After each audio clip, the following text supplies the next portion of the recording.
runtii sharaf weyn bay ii tahay caawa inaan kulankan aan ka soo qayb galo. mawduucu wuxuu u gudan weyn yahay waxaa la yidhi xaaladda Puntland iyo doorashooyinka 2020. waa laba mawduuc oo runtii ahmiyad weyn u leh dadka reer Puntland iyo dadka Soomaaliyeedba iyo dadka cilmi baarista sameeya ee Soomaaliya daneeya intaba. waxaan u baahannahay inaan bal si soo jeedin hordhaca aan sameeyo kadibna iftiimintu ay ka soo baxdo isweydiyaarsiga su'aalaha. waxaan rabaa inta aanan u gudagelin xaaladda Puntland oo aan ku hormarinayo inaan waxyaabo iftiimiyo ee ugu horreyso wixii sababay inay Puntland dhalato. dabcan Puntland iskama dhalan, sabab baa keentay. waxaad ogtihiin dalkeenna intii xorriyadda uu qaatay 60kii ilaa iyo 91kii heerarku doomaha soo kala maray waxaa jirtay dowlado ee dalka maamulayay. waxaad ogtihiin 69kii waxaa la dilay madaxweynihii dalka, waxaa la wareegay taladii military, waxaa la laalay dastuurkii, waxaa la xirxiray dhammaan siyaasiyiintii rayidka ahaa ee muddada dheer ee dalka soo maamulayay. waxaa hal mar isbedelay dalkii Soomaaliya ku dhisnaa dimuqraadiyadda, ku dhisnaa nidaamka xisbiyada badan, kobcayay dhaqaale furfuran,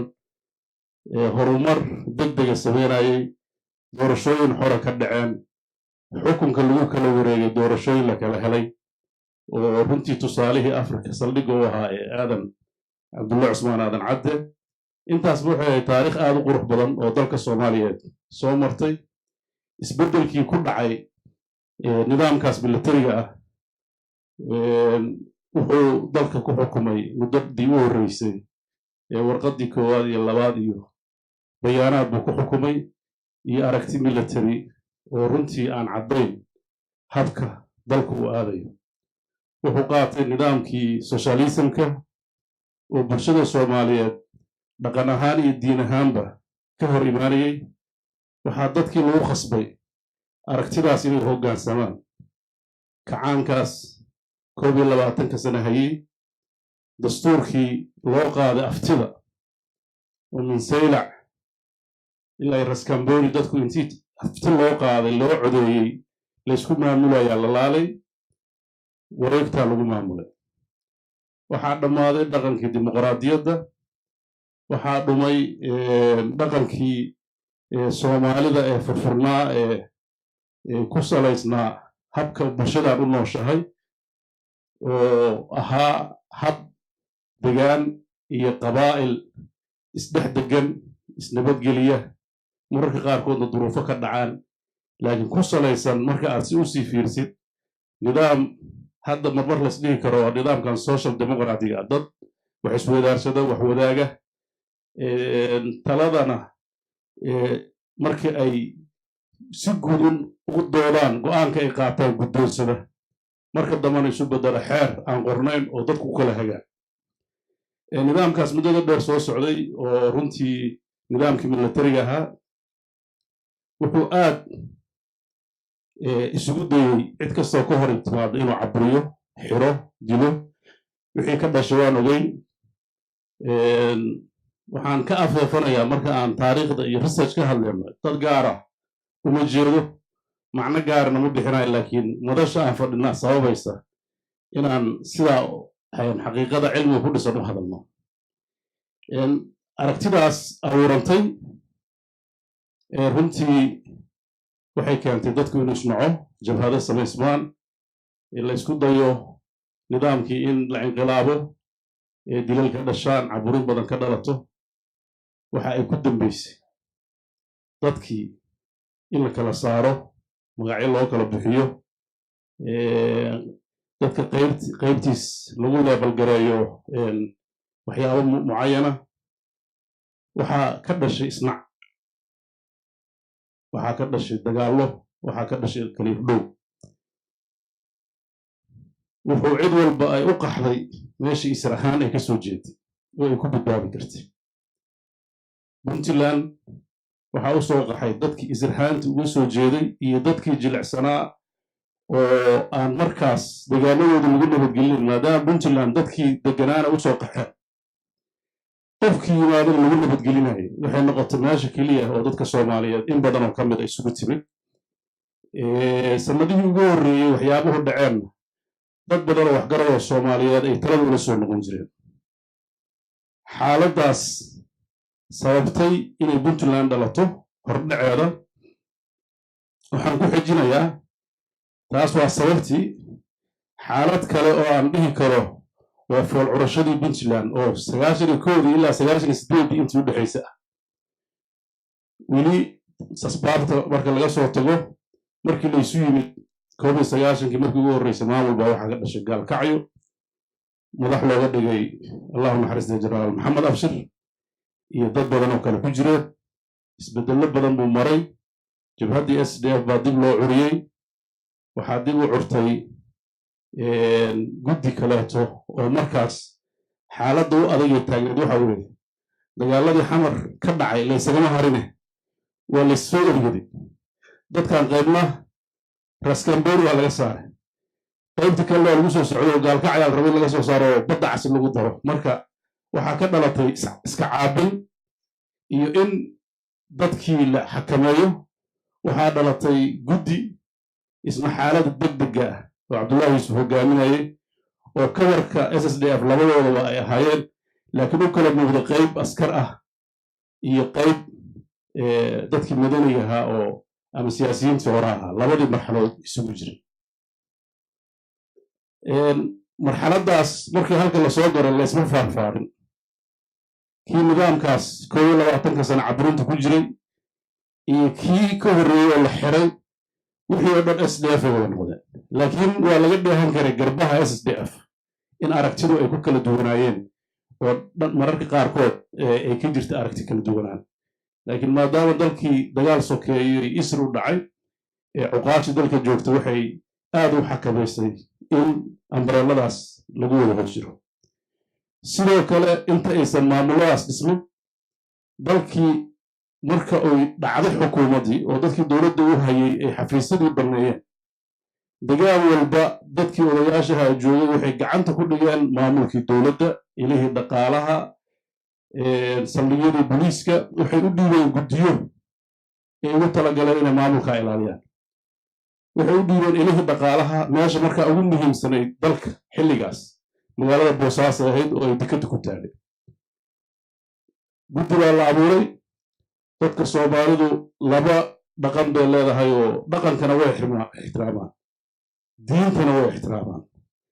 dad markaas lagu tuhmaayo culummo iyo dad diin ah ayaa gacanta loo geliyo waxaa la yidhi idinka ammaano leh halka haya dabcan labada meelood u daran marka la iska soo galo waa labada meelood oo ugu fasaadka badan haddii diinta lagugu dhuuntana waa khatarteeda leedahay haddii qabiilka lagugu dhuuntana khatarteeda leedahay muddadaas markay saa u dhacday xaaladii xigta waxay ahayd xaaladii dagaalka gaalkacay markii laga soo tagay saxaabintii dagaalkii ururka al-itixaad iyo SDF ee gacanta ku hayay dekadda boosaaso iyo degaano badan oo jiray dagaalkaas waxaan rabaa inaan si hoose u dul istaago dabcan dad badan oo culummo ah oo sharaf leh oo runtii ka danqanaya bulshada oo si diin ah u arkaya bulshada danaheeda inay waardiyeeyaan baa jiray iyo ururkaas nasiib darro markii burburka dhacay sida SDF loo wada galay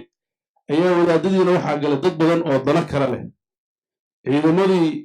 dowladda kacaanka ee burburtay badankoodii haddana ururadaas diiniga galeen garay la wada baxeen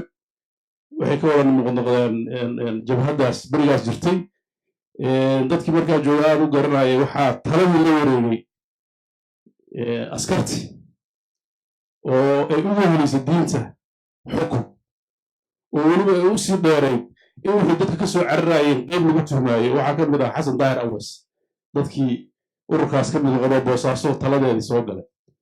marka waxaa dhacay iyadana aragti kala duwanaan dadkii ay ka biyadiideen 19 iyada oo dadka waxgaradka reer puntland hadda ah xoogoodu ay ka tashanayaan aayaha maamulka iyo dalku siduu u ekaan doono oo u gobol xaaraya inay ka gudbaan kala qaybsanaanta aragtida siyaasadeed ama ururkii SDF garbihiisii oo ku shirsan 54 waxaan umaleeyaa dad markaa jooga halka jooga gooraan habeenii maalin ahayn baa loo soo dhacay oo wixii ka dhacay waan ogeyn dagaalla culus baa ka dhacay oo dhibaato badan keenay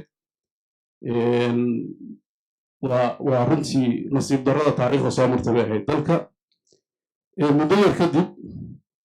dadkii culammada ahaa ee waxgaradka ahaa ee runtii dareemay waxa dhacay inay khaldan yihiin waxay markiiba bilaabeen inay arrinta ay gacanta qabtaan waxaa dhacay dadaallo ay wadaan dad culummada dadkii aqoonta diinta lahaa ay hogaaminayaan iyo waxgaradkii dalka waxaa la darsay xaaladda jirta wadahadallaa furmay waxay goosteen dadka degaankan ahaa oo arrintaa hogaaminayay in ay heshiis qaataan dhallinyaradii badnayd oo cuduudda ciidanka ahayd dalka ku soo noqdaan nabad la qaato dadkii arrintaa hogaaminaya allah u naxariista waxaa ka mid ahaa cabdiqaadir nuur faarax doctor axmed xaaji sheekh cabdiwahaab cabdiwaaxid oo aan filayo inuu xaashi oo weli jooga meelaha iyo dad kaloo fara badan dhalinyaro fara badan oo berigaas la qaadatay waxa ay runtii dib u soo noqdeen bulshada waa dadkii bilaabay ganacsiga dhaqaalaha aqoonta tiirarka maanta puntland ku taagan tahay ama siyaasiyiintiisa ama dowladda badankooda ku jiro dad badanoo marxaladaas soo maraa jirta marka waa marxalad taariikhiya oo u baahan in la xuso waxaan runtii arki doonaa marxalado badan oo taariikhiyo isku ekaan doona oo runtii aad arki doonto inay isfasiri doonaan soomaaliya maraaxish ay soo marayso marxaladahaas ee la soo maray oo laga gudbay dhibaatadii waxay dadku u heleen fursad in ay marka dib ay u tashadaan waxaa dhacay shirkii 94 ee qardho oo SDF dib loogu heshiisiinayay waxaa dhacay heshiisyo kaleeto oo heshiiskii SDF soodara waxaa dhacay shirkii markaas shirarkii dib u heshiisiintay socday ee kii addis ababa ama midkii qaahira waxaas la wado hadafku wuxuu ahaa in maamulka dadkuna ismaamulaan soomaali weyna la raadiyo 97kii dadkii hoggaanka u ahaa dadka dhaqan iyo siyaasaddu markay arkeen xaaladdu in meeshii la rabay ay taagnayn dalku uusan dhoweyn sida loo fasirayo soomaalinimadu ay adag tahay waxaa ka dhashay puntland maanta aan harsanayna 21 sano jirta waxaa dib la isugu yimid garoowe shirar muddo socday kadib waxaa ka dhashay in puntland lagu heshiiyo curashadii puntland iyadana maraaxil baan u qaybinaynaa haddii lahayn marxaladda koowaad ugu horreysa curashada waxaa saldhig u ahaa taariikhdaas dheeraan soo marnay oo 1998 kala duduwanay iyo ugu dambayn in la garowsaday in maamul la dhisto lagu soo koobay laba hadaf oo ah in lagu ilaaliyo midnimada dadka puntland dhistay loogu adeego amnigooda lagu sugo waxyaabaha aasaasiga ay u leeyihiin ee serviska loo qabto hab dowladeed loo yagleelo hadafka labaad oo ahaa in la raadiyo soomaalida maqan inteeda kale iyadoo markaas fikirkii saldhig u ahaa sida keliya lagu soo noqon karo inay tahay maadaama shirarkii 19 ilaa 97 soconayay soomaali la soo arkay waxaa aad u soo ifbaxay in nidaamka federaaliga ah gundhig looga dhigo puntlandna aasaas looga dhigo runtii aragtidaas waxaan u qaybinayaa maraaxilada u horeysa waa marxaladii curashada iyo gardaadinta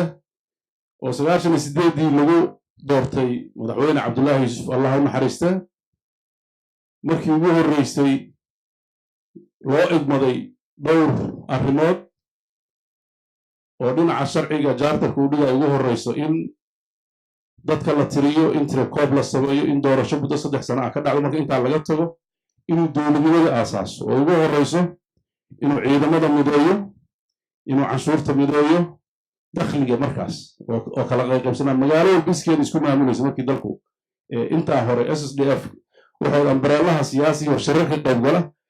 laakiin magaalo kasta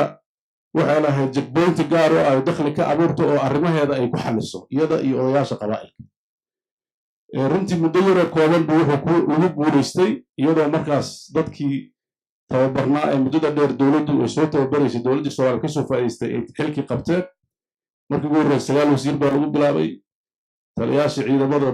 booliiska iyo daraawiishta la yeegleelay ciidamadii baa la xareeyey waa la tababaray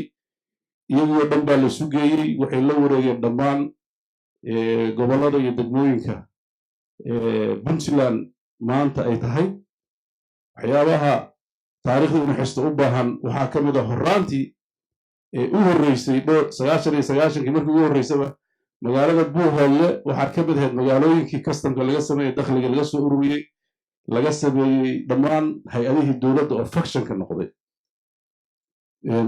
dib baan u eegi doonaa 20 sano maxaa iyadana haddana isbedelay marxalad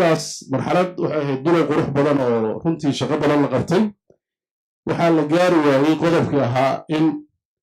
3 sano doorasho lagu qabto oo dastuur lagu sameeyo oo dadku is doorto runtii caadifad badan baa jirtay waa muuqanaysa inaan 3 sano lagu gaari karin laakiin haddee waxay ahayd loolankii siyaasadeed oo badnaa oo jiray wax walba oo meesha lagu soo qoray 2 kooxood bahayd koox dadka siyaasiyiinta markaas loo malaynaya inay xukunka ku guulaysan doonaan oo ciidanka u badan oo iyagoo rabtay inay si degdega mar u gaaraan xukunka si ay u fuliyaan hadafka iyo wixii ka guuxayay iyo koox aqoon-yahanaa oo baqdin ka qabto oo dabar badan u dhigayay oo 3 sano waxaa samee maaragtay waa la ishayey marka ishayntii iyadana waxaa ka dhalatay marxaladdii labaad ee murkacashada dowladdii khilaaf ka yimid laba u kala jabtay dagaaladii isimadii kala jabeen koox xilkii ka qaaday madaxweyne cabdullaahi yuusuf iyo koox dooratay oo mar labaad doortay baarlamaankii baa kala jabay maamulkii baa kala jabay intii meelihii dakhliga oo markaa u muhiimsanayd boosaaso iyo meelihii la mid ahaa ismadii waaweynaayo oo cabdullaahi xil ka qaaday wir xilkaagii maadan gudanayn guddoomiyaha maxkamadda ku wareej ayay raaceen in kaloo kaleetana waa ay diideen dagaalkii boosaaso ka dhacay ee koobnaabaa dhacay kadib maamul kale ayaa halka lagu yegleelay oo odayaashii intii hartay waxay ku doorteen jaamac aljaamac inuu madaxweyne yahay madaxweyne cabdullaahi yuusuf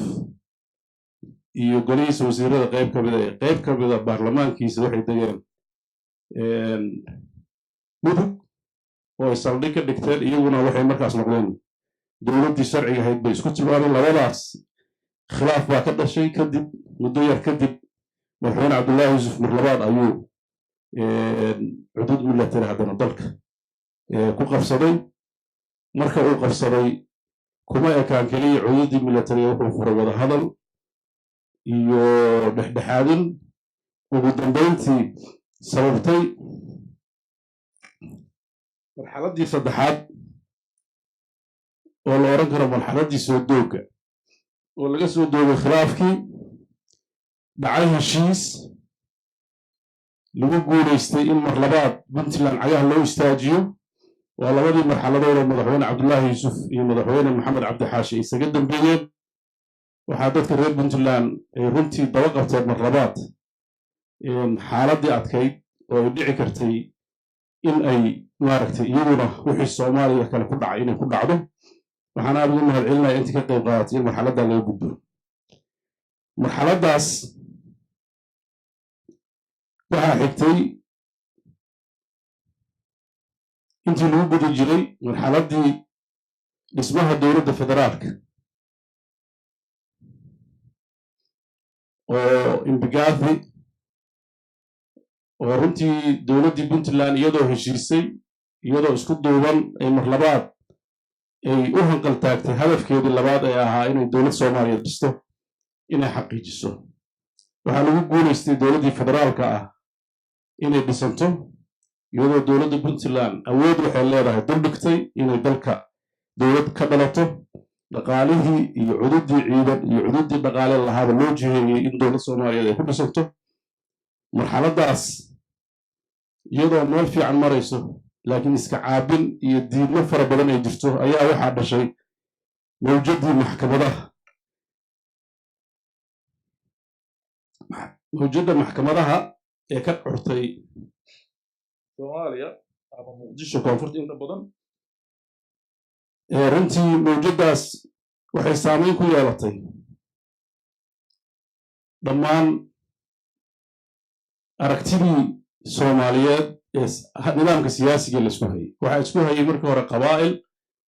saldhig ay u noqdeen xooggoodu hogaamiyaal kooxeed oo ka haysta ayidaad reereed badankooda mandeed lama dhihi karo iyaga, laakiin dadkooda waa taageersanayeen. iyo maamulka puntland oo markaas maamul ahaan u jiray. maxkamadahaas waxay beddeleen dhammaan aragtidii laga qabay siyaasadda soomaaliya. waxaa soo baxay dad badan oo saldhiggii hore ee 1992 u eg oo haddana isbaday inay mar labaad cudud ku qabsan karaan soomaaliya. arrintaas markay dhacday waa arrimaha waxaan rabaa inaan waxiro ma rabo taa inaan galo, laakiin saamaynta ay ku yeelatay puntland. maxkamadahaas markay dhasheen puntland saamayn bay ku dhal yeelatay. waxaa dhacay in magaalo kasta looga dhawaaqay kooxo aysan maxkamadihii. waxaa dhacay dagaal kale oo lagu soo qaaday oo maxkamaduhu hogaaminaya gaalkacay. waxaa dhacay dagaalkii galgala. waxaa hordhac u noqday wakhtiga lagu dhawaaqayo waa meesheedii saldhigga curashada SSC.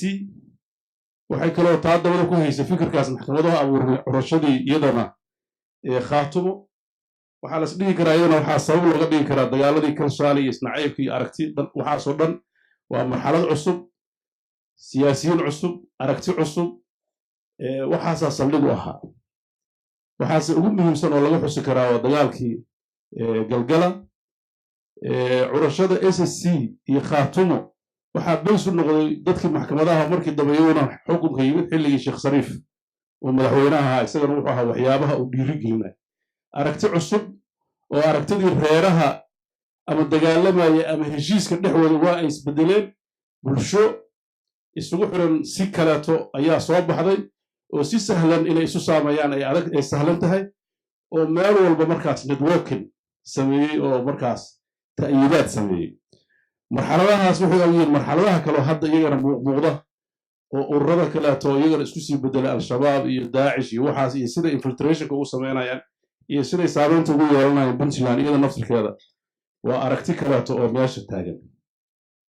marxalad xanuun badan bay ahayd. ilaahay u naxariistay jenaraal cabdi muuse ayaa aad marxaladdaas ku soo boogmay. odatinimo iyo xigmad badan buu wax badan uga soo gudbay. 2 marxaladood baa isu galay. marxaladdii soo doogashada iyo dadka isdhexgalkiisa iyo wixii ka dhashay dagaaladii ka dhashay xilligii cabdullaahi yuusuf, walaalayntii iyo heshiisiintii iyo isdhexgalkiina door weyn buu ku qaatay. marxaladdaas maxkamadaha marxaladdii uu taageeridda dowladda federaalkana qayb baa kaga soo aaday oo isaga oo cabdullaahi yuusuf madaxweyne ayuu isagu madaxweyne noqday. markii hore isagoon madaxweyne ahayn buu taageerayey, markii xigay isagoo madaxweyne u taageerayey. marxaladahaas kacdoonka maxkamadahana runtii si fiican bay wakhtigiis u ahaayeen. xigmad badan buu ugu gudbay laba markii dambe isna shareecadii la qaatay. allahu naxariiste. marxaladda afraad oo aan dhihi karno marxaladdii dhismaha hay-adaha dowladda oo nasiib u helay madaxweyne cabdiraxmaan faroole. mar laga soo doogay arrimahaas maxkamadihii ay isu bedeleen inay siyaasadda ka qayb galaan. jawigii uu degay kacdoonkii iyo colaaddii xamar iyo qabaa'ilka la kiciyey oo sida diiniga sida qabiilka loo kiciyey ay ku soo abmeertay inuu madaxweyne cabdullaahi yuusuf iscasilo ayuu ku soo beegmay. marxaladahaas waxaa la isdhihi karaa waa marxaladihii dhismaha hay-adaha dowladda. intii horeeto puntland marxaladii koowaad oo la abuuray ciidamada iyo sharciga iyo nidaamka iyo shuruucda ugu badan oo hay-adaha dowladda lagu aasaasay ama establishment actiga markii ugu horreysay 2000 baa la sameeyey oo wasaaradaha loo sameeyey runtii xeerar fiican iyo shuruuc badan baa ka dhalatay markii xigay waxaa la madgaleeyey oo haddana wax lagu daray 2005 laakiin milka sida ficliga u ambaqaadeen waxaa la oran karaa waa xilligii madaxweyne cabdiraxmaan faroole oo aan ku soo koobi karo horumarinta dhinaca sharciyada dhismaha hay-adaha dowladda kala xadaynta shaqada hay-adaha astaynta dhulka xukuumadda dowladda ee hadda ee madaxtooyada iyo xarumaha dowladda ku yaalaan ansixinta dastuurka puntland iyagoo ka qayb qaatay nidaamkii dowladda federaalka ay uga baxaysataysay kumeel gaarnimada ee garowe 1 iyo 2 iyo gaalkacyo iyo ugu dambeyn ansixinta dastuurka kumeel gaarka ee maanta ay dowladda federaal ku shaqayso intaasba waxay ahayd marxalad lasdhihi karo puntland waa marxaladii ay u ekaatay dowladnimada oo duruufahaas adag ee maraaxishii hore soo haystay ayna haysan ay heshay fursad ay caalamka kula xiriirto hay-adihii ay dhismaan dowladnimadii ay shaqayso shaqaalaha dowladdu ay kobceen ciidamadu ay isbedeleen inkastoo ay haraadigii marxaladii hore oo ugu darnayd al-shabaab iyo pirateska oo iyagana daahira cusub ahaa ay marxaladiisii ahaayeen laakiin haddana dowladnimada maanta aan ku naaloonayno waxaa las dhihi karaa bayskaas xilligaas ayuu si fiican institutionadu ay dhismeen marxaladda shanaad waa marxaladii sar cabdiweli maxamed cali gaas oo iyadana aan isdhihi karo waa marxaladii la fuliyey kaabayaasha dhaqaalaha dhismahooda oo ugu horeyso dhismaha garoonka boosaaso iyo garowe maraaxishu waa iska baayeen afkaar kama hadlaayo waxaan ka hadlayaa waxyaabihii dhacdhacay dabcan garoonka boosaaso iyo garowe labadaba fikir ahaan iyo shaqo ahaan wuu ku horreeyey cabdiweli laakiin marxaladda sida ficilka u fuleen kaabayaasha dhaqaalaha marxaladaas ayay ahayd runtii labadaas marxaladood oo muhiimadda leh waxaa kaloo iyadana marxaladiisa xoog lahayd ka qaybgalka dhismaha nidaamka dowladda ee federaaliga ah oo u horreysay in hay-adihii dowladda ee federaalka iyo hay-adihii dowladda ee stateka isla falgalaan oo shirar badan qabsoomaan oo nidaamka new dealka iyo aad u shaqeeyo inkastoo caqabad u weyn oo laga dhaxlay ee ahayd xilliga madaxweyne cabdiraxmaan faroole waxaa jira nidaam iyo ka horba ilaa iyo burburkii 90 puntland waxay ku doodi jirtay nidaamka la yidhahdo bottom up approachka in qolo walba isdhisto dadkiiyo nin walba dhisan yahay dadku isku tago dalka markaas sidaa lagu kala wadaago nidaamkaas xilligii cabdiraxmaan waa nidaamkii dual track ahaa oo runtii caalamku uu maaliyad badan ku bixin jiray oo isteedyadu ay aad u dhismaayeen marxaladaas new dealku caqabadaha uu keeno waxaa ka mid ahaa new dealka waxaa loo dhisaangareeyey wadamada fragileka ah maxamed baas fiican u yaqaanay waa wadamo nidaam ahaan dhisan laakiin uu jilicsan yahay nidaamkiisa maaliga ah iyo hay-adaha dowladda in lagu dhiso nidaamkaas marka afiirsi wuxuu u dhisaangaraysan yahay nidaam centralized ah habkiisa shaqada marka laga soo bilaabo bsciyada iyo sida go-aanada loo qaadanayo dowladda deeqda baxsha iyo dowladdaas ayaa go-aanada wada qaata shaqada wada qabta si looga gudbo habka kaleeto ee marka intaan new dealka la keen jiri jiray oo inay hay-aduhu iyagu maamulaan dalalkaas jilicsan oo sida ay la tahay eeda badan baa ka yimid siyaasiyiintii iyo dowlado badanaa ka dacwooday marka waxaa la qaatay in go-aanada laysla qaato si wada jira waddan soomaaliya oo kaleeta ah oo la dhihi karo markaas waa fail state waxaa moodaa inuusan ku habboonayn marka dhabta loo baaro maxaa yeelay dadkii oon heshiin dastuurkii oo dhammaan nidaamka dowladnimada aan istaagin baa nidaamkii loo new dealku watay lagu khasbanaaday marka dalkiiba si kaloo wuxuu u koray iyadoo la ogeyn ah centralize ah oo inay markaas ay maaragtay meel laga wada hogaamiyo faa'iido badan waa leeyahay mashaariic baa kusoo baxbaxday laakiin khaladaad badan baa ka yimid oo mararka qaarkood haddaadan siyaasadda markaa jooga ama qofka markaa jooga si isu fahamtaan wixii oo dhan siduu raba ka yeeli karo iyadan dhibkeeda yeelatay marxaladaas waa marxaladdii hadda anigu xigto ma rabo inaan wax badan uga sii dheeraado marka intaasaan iyadana uga baxaya marxaladda lixaad oo runtii marxaladda hadda aan weli sanadka gaarin ah waxaa la qiimeyn doonaa oo BRDC laga sheegi doonaa iyadana mar kaleeto markay marxaladeeda dhammaysato maxaa yeelay inta kale marxaladahooda dhammaysteen laakiin qofka sheegi doonay u taallaa laakiin sida aan rabo in annaga u dhigno oo inoogu dhammaato haddii ilaahayna waafajiyaan wax yar ka tilmaamaya dabcan marxaladdan waxaan isdhihi karaa waa marxaladda tayeynta dowladda puntland iyo hiigsiga nidaam dowladeed oo xasilan kuna dhisan sharci iyo kala dambeyn visionka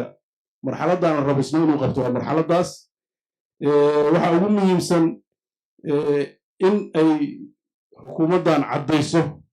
aragtida dowladda ee xagga waxqabadka dabcan waxay ku soo koobtay 8 yool iyo 3 shaqo howleed mar kale aan ka hadli doonaa maxaa u qabsama maxaa waaya hadda ma caawo maaha waxyaabaha iyadana ay xooga saari karto waxaa ka mid ah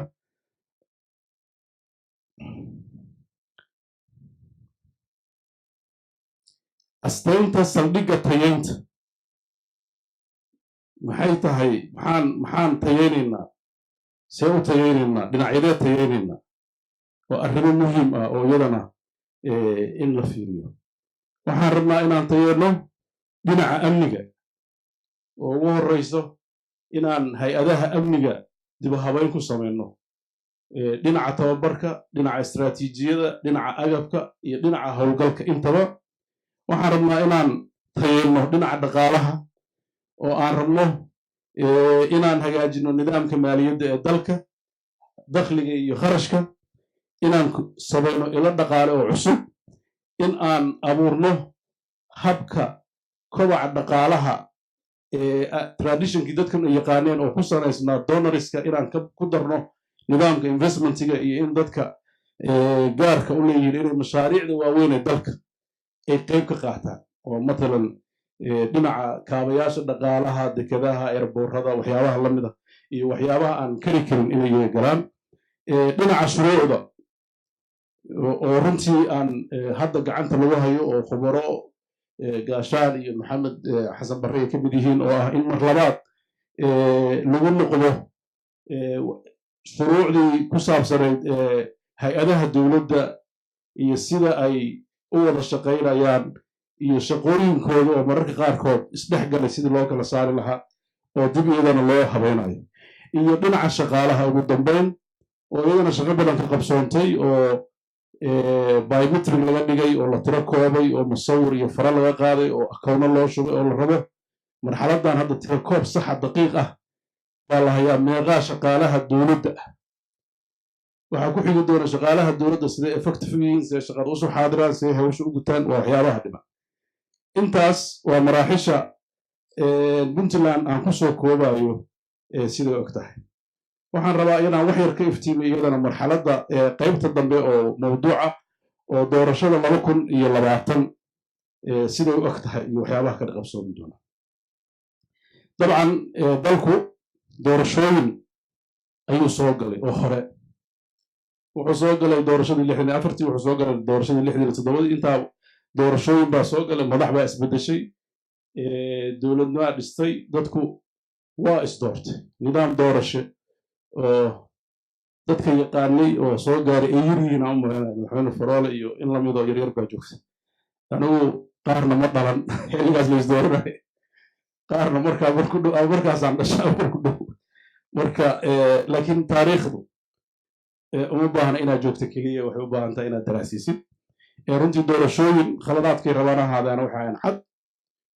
oo ay dhacday in qofku uu ka soo galo degaan aan degaanka uu u dhashay sida hadda loo dhigay aan ahayn oo dadkii deganaa ay doorteen ay u arkeen inuu wax u qabanayo oo aan qabiil ku dhisnayn oo aragti xisbi ku dhisan oo qofku uu xor u yahay inuu xisbi yahay iyo inuu independent yahay oo manipulation wal waa ka jira America hadda dimuqraadiyadda gaamurtaba waa waxa hadda waad maqlaysaan wax waa jireen laakiin systemku uu cadi yahay la soo dooranayo waxna waa khaladaad haweenada shaqada haya ay galaan ama corruption ama manipulation laakiin shaqadu ay caddahay marxaladaas marxala waxay ahayd qurux badan oo runtii weli taariikhdu haysto waxaa jira maraaxil kale oo xilligii kacaanka laba doorashaa dhacdaan filaayo soo maa dadkii aad u xasuusta anu kolle mid baan aad u xasuustaa oo 85 ama 84 ahayd oo anuu national service aan ka mid ahaa howlwadeenadii aan ka mid ahaa ardaydii wax ka qoraysay waxaan la yaabanahay maraaxishu say isugu eegyihiin markaan soo xasuusto golihii shacbiga la dooranayo oo 173 wuxuu ahaa close list wuxuu ahaa single constituency wuxuu ahaa proportional representation xudura aniga aan joogay liiska waa qoraya qofku waa magacyada iska qorayn qofkiiba 3 aan ka sameeyay adigu waa buuxinayn galabtii waxaan soo celinay bahalada saduuqyada buuxda dadkaas complete saasi 99 iyo waxaasa saasa lagu guuleystay horta doorashadaas kacaanka waxaan u malaynayaa dadkii inay ilaaween ya xildhibaanada ku jirta maxaa xasan marraa xildhibaanada ka mid close listiga hamar wuu rabaa u malaynaa tiyo kale marka maraaxil isku eg ayaa aniga runtii intii hadda aan ka fekeray arkay marxaladaasna marxalad ahayd marxaladihii kaleeto waa marxaladahan 4.5ka oo lama dhihi karo doorashooyin maxaa yeele doorashooyinka dalkan waagaas iyo haddaba waa nidaam parliamentariya waxaa la dooranayaa inta badan waa baarlamaanka marka baarlamaanka hadda waa la soo xula kii hadda u dambeeyey xuludii wax yar dhaafay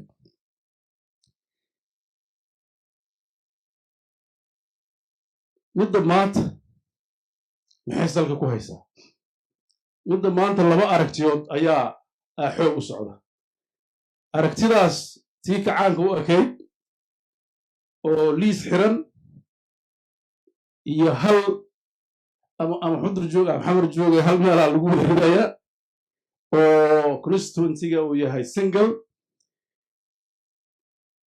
aad baan beryahan u maqlaynay midda dowladdu ay riixayso oo aniga xogta saan ku maqlaayo dadka barnaamijkaas diyaariyay dad ka mida waa kaadiriintii kacaankii barkaysnaa waxaa kaloo iyadana ku jirta dowladdu inay leedahay waxaan fulanaa xisbi weyn oo weyn kaas weyn waxaan u qaatay kii xisbiga dowladaha kacaanka soomaalida oo kaleto marka kaas waa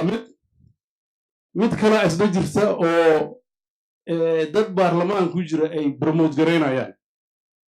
oo rabaan inay xeer ka dhigaan dabcan xeer doorasho inta aan la samayn dowladaha dimuqraadiga iyo dowlad waxaasan u horreysa in dadku dastuur yeesho horta dastuur lagu heshiisiyo marka dastuurka referendum loo qaado waxaa malaynayaa dowladdii soomaaliyeed markii doorashada gasho waa markii dastuurka koowaad u dhawaaday 62 marka dastuur dhammaystiran la yeesho 62 miya 62 intaas waa intii aan dhalno waa idinka igu daray dastuur in la yeesho in nidaam doorasho oo dastuurkaas ku salaysan la helo in nidaam xisbiyeed oo isagana qeexan la helo marka intaa la helo waxaa imaanaya doorasho aan la isku khilaafsanayn siday tahay oo aasaas dastuuriga leh marka baarlamaanka hadda waxaan maqlayaa sabtida soo socotay waxbaa loo cadaynayaa laakiin waxaan la yaabay sidee xeer loogu cadayn karaa aan habraaca nidaamka sharciga a marin iyadoon dastuurkii lagu heshiin iyadoo xeerkii dastuurka waxa weeye waa heshiis bulsho oo dadka matalaadda bulshada ule ay ka heshiiyaan oo markaas haddana mararka qaar haddana dadkii lagu celiyo ay cod afti u qaadaan waxaa iiga soo baxday markaan fiirfiiriyo barnaamijkan hadda socdo isagana in la rabo 4.5 in xeer laga dhigo oo haddaan 30 sano heshiis la'aan aan dhabarka ku sidan inta dadku kala maqanya wixii xeeroo la sameeyo mar walba wuxuu kugu noqonayaa culays ku saaran waxaad ogtihiin ilaa hadda waxaa culaysay naga haystaan xeerarkii la sameeyey 62 iyo 63 ee xaaladii jirtay lagu sameeyey ee dalka oo centralized la sameeyey ayaa weli in badan xeerarkeena maaliyadda xeerarkeena xeerarkaasa saldhig u ah maxaa yeele xeerka ilaa xeer bedela la helo xeerkaas ma bedelaya waxaan idiin sheegayaa xeerkan haddii xeer ahaan loo ansixiyo oo la qaato goorta la bedeli doono nin garan kara male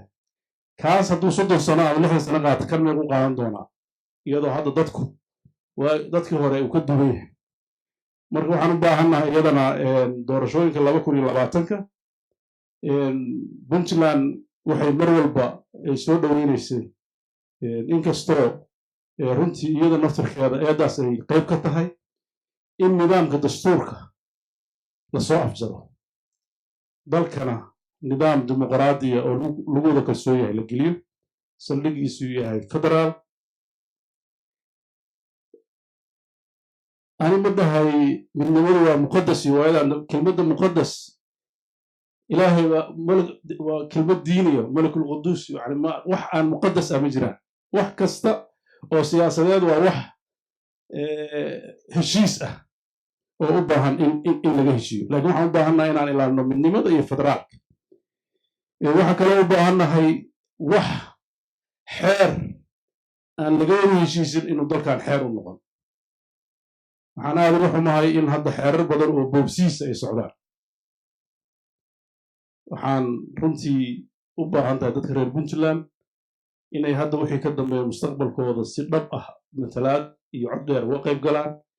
oo aan lagu sii dayn xaaladuhu markay abuurmaan puntland waxaa ka soo baxa dad dana gaara leh ururo samaysta maamulaan dhisaynaa dhaha kooxo askar ah meel ku ururiya waxaasoo dhan waa fenomeno puntland horey u soo martay kuwii sameeyeen ay tageen puntland ay weli jirto waxaan u sheegaynaa puntland waa jiraysa haddii ilaahayadna wax kasta oo ka hor imaanaya shuruucda dalka iyo sida dadku wuxuu ku heshiiyena ma noqon doonto waxay puntland aqbasho sidii horeba ay mar walba bosishinkeedu caddaa dabcan anigu hadda ka hor dhic maayo bosishinka puntland gacanta lagu hayaa laakiin waxaan diyaar u nahay wada hadal dhab ah oo muuqda oo fagaarahan oo kale ah xataa dadku inay heshiiyaanaan diyaar u nahay dadku waxaan rabnaa dowlad xasiloon inay yeeshaan dadka waxaan diyaar u nahay puntland magaceeda anoo ku hadlaya horumar iyo inay ka baxdo isjiijiidka waxyaabaha dalka soomaaliya fenomeno cusub ku ah waxa weeye dalkii iyo degaankii iyo dadkii ballaarnaa wax la weydiin maaye qof iyo labo oo hadda aadan mararka qaarkood xataa saldhig degaan aan lahayn ilaa waxaan ka hadlayno waa dimuqraadiyad iyo doorasho annagu qof ahaantiisa ka hadlayno laakiin doorasho dimuqraadiyad haddii la yidhaahdo maxaa la oran jira waa majority rule marka dalka dadka xukunkiisa xaqa u leh waa inuu ballot box ku yimaadaa tiro iyo wuxuu ku imaanayaa iyo degaano iyo wixii lagu heshiiyo qof aan intaasna saldhig ku lahayn ma hor istaagi karo masiirka ummadda arrintaas marka waxaa la rabaa dadka reer puntland dadka soomaaliyeedba inay si fiican u fiiriyaan oo marxaladihii horeeto marxalad ka duwan ay soomaali gasho oo aan oran karo marxaladda dhab u hadalka inta aan la heshiin horta in dhab loo wada hadlo guddiyada la magacaabayo hadda la leeyahay dib u heshiisiinay samaynayaan oo maalin dhaweyd xildhibaan cali uu sida cad uu uga sheegay baarlamaanka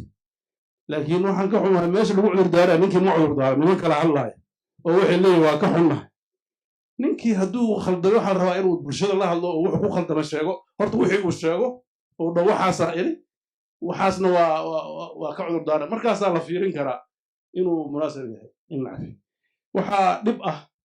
in dadkii dalkan burburkiisa qaybta ka ahaa oo la cafiyey oo maxkamado la saarin inay marlabaad haddana ay dalkii intay dhex galeen ay leeyihiin guddiyadii dib heshiisiintaan nahay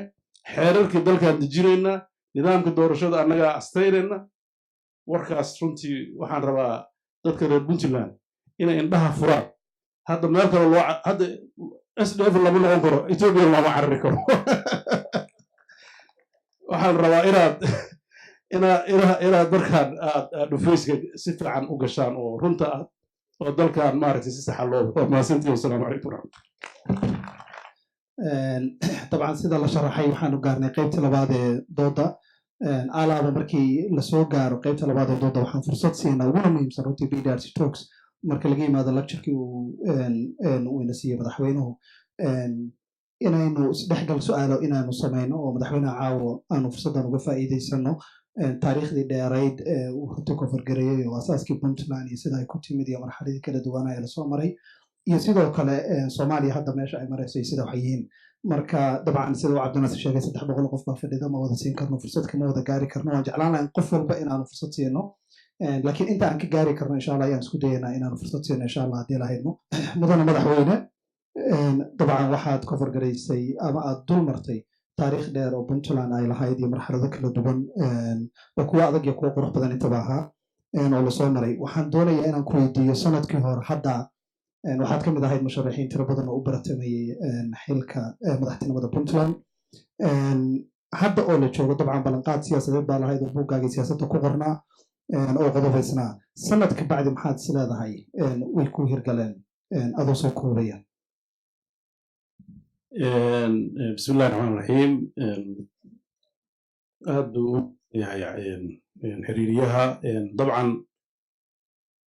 مرة هورنا وايريو وحق الصومي إن عد كلا تكشى كيسا فيعا لكن هدان أنيا سوق وباركتدا حكومة مقطع طبعا سنة مرة الله فيريو مرحلة دي أن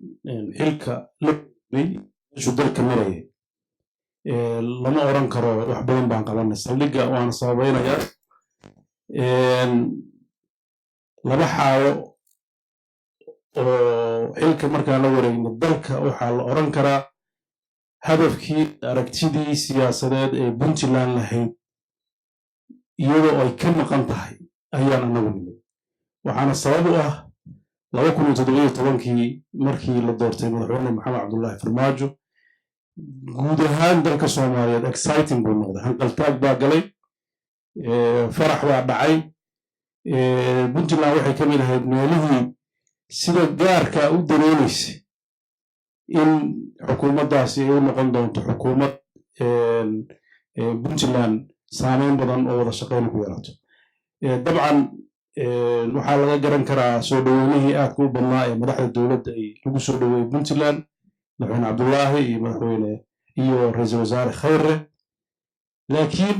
markii la soo dhoweynayey uma ay socon dadka inay soo boqdaan keliya waxay ka dhex aasaasayeen puntland nidaam kaleeto oo centralized oo xamar ku xiran waxaan nimid annaga xukuumad system gacanta lagula jiro marka waxyaabaha ugu daran oo aan wajahnay waxaa ka mid ahaa sidee aragtidii siyaasadeedaan aan qabnay oo annaga markaan kasoo shaqeynayna saldhiggeedu ahaa puntland hadafyadii loo aasaasay iyo horumarinteeda sidee isu waafajinaa iyo xaaladdaas xaaladda kaleeto oo annaga sloganka noo ahayd waxay ahayd tayeyn oo aan rabnay u arkayna marxaladdeeda inay noqon doonto marxaladii hay-adaha dowladda dib habeynta lagu samayn lahaa reformka iyadana waxaa nagu horyin dad fara badan oo dowladda u shaqeynaya iyagana comfortable zone samaystay oo iyaga maaragtay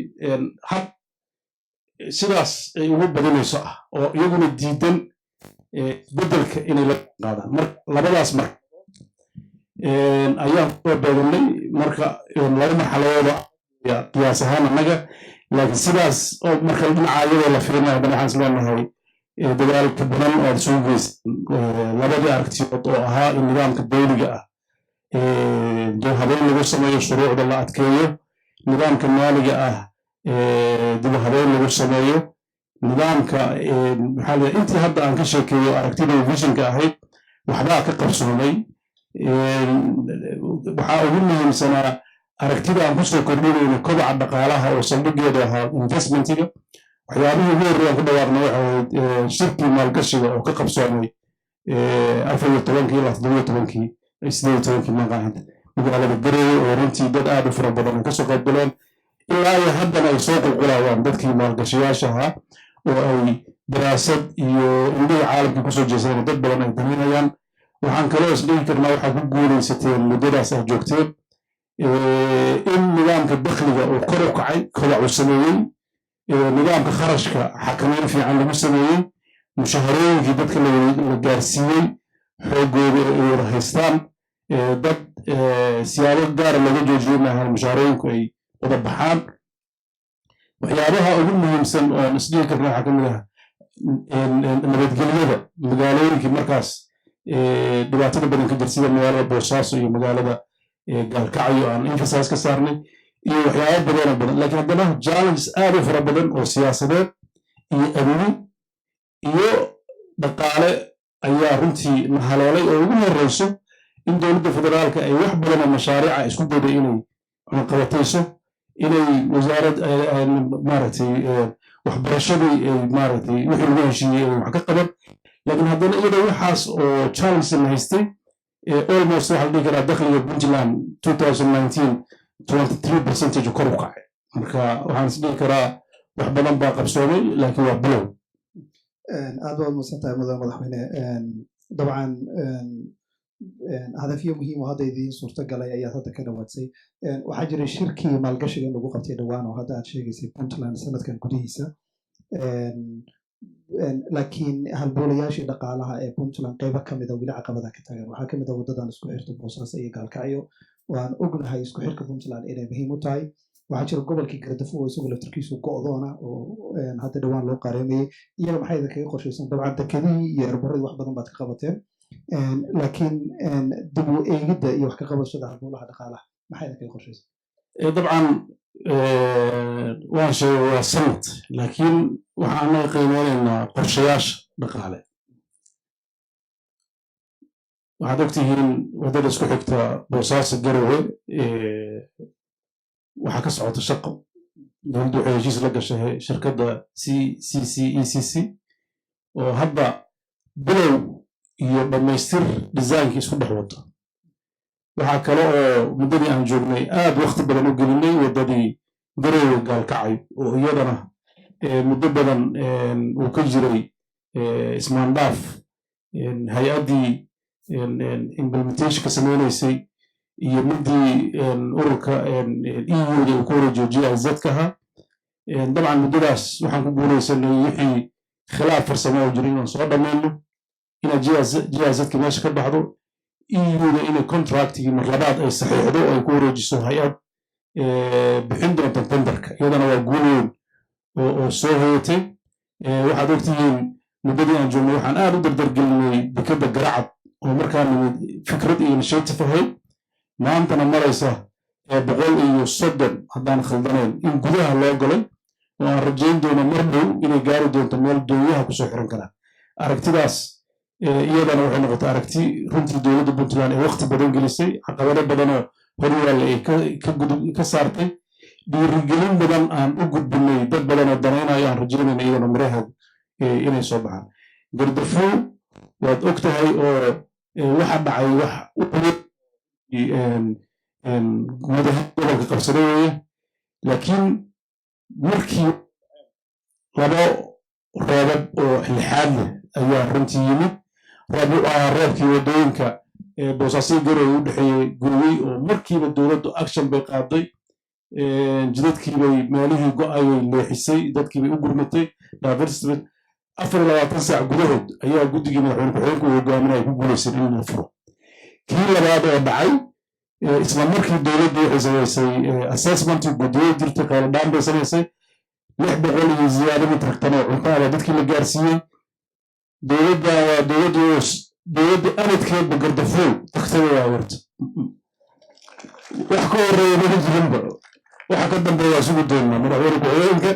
iyo wafdigiisa caloolo ka degay oo iyadana waxa weeye runtii achievement la tilmaami karo oo muujinaya inaan committed nahay waa rajaynaynaa waxqabadka gobolkaas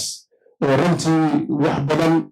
oo caqabadaha weyn oo puntland iyo soomaaliya haysta waa infrastructureka iyadana waxaan rajaynaynaa inaan wax badan ka qaban doono waddooyin yaryaroo badan oo la furaa jiro turdibi oo almost safarkii hadda ugu dambeeyaan Ethiopia ka imaanayna wasiirka maaliyadda Ethiopia soo aragnay waan rajaynayna inta dhimanna inay dhammaystirto isagana inuu faction noqdaan rajaynayna xilli dhow marka arrimaha dhaqaalaha iyo maalgashigu wuxuu runtii sababay in dad fara badan ay danaynayaan inay meelaha halbowlayaasha dhaqaalaha dalkeena muhiim u noqon doono inay maalgashtaan dabcan xeerkii maalgelinta la ansixiyey shuruucihii u baahnaayeen environmentigii waan abuurnay waxaan u samaynay dalka in aan indhaha caalamka iyo dadka maalgashayaasha ku soo jeedino. waxaa la saxeexay 2 heshiis oo hordhaca oo garoonka garowe garoonka boosaaso oo ballaarina lagu samaynayo, casriyo lagu amnigooda la kordhinayo. waxa ugu muhiimsan oo hadda aan samaynana waxaa la dhihi karaa gobolooyinka puntland ka saarnay diyaaradda Ethiopian Airlines. waxaa maaga dadka diyaasbaraa adiga qaadaysanaya hadda maanta hal maalin aad joogi kartaa waa noqonaysa. waagi hore wagta inaad timaadid way kaa qaadan jirto inaad noqotidna muddo kale qaadan jirto. marka intaas naftirkeeda waxaa dhihi karaa oo waxyaalaha guulaha la taabtay. waa tahay madaxweyne aad baad umahadsan tahay. dabcan diasporada iyo isku xirka dadka dibadda ka imaanaya Ethiopian Airways iyo Djibouti oo sarfiskooda hadda bilowday waa wax weyn oo soo kordhay wey. waxaan rabaa inaan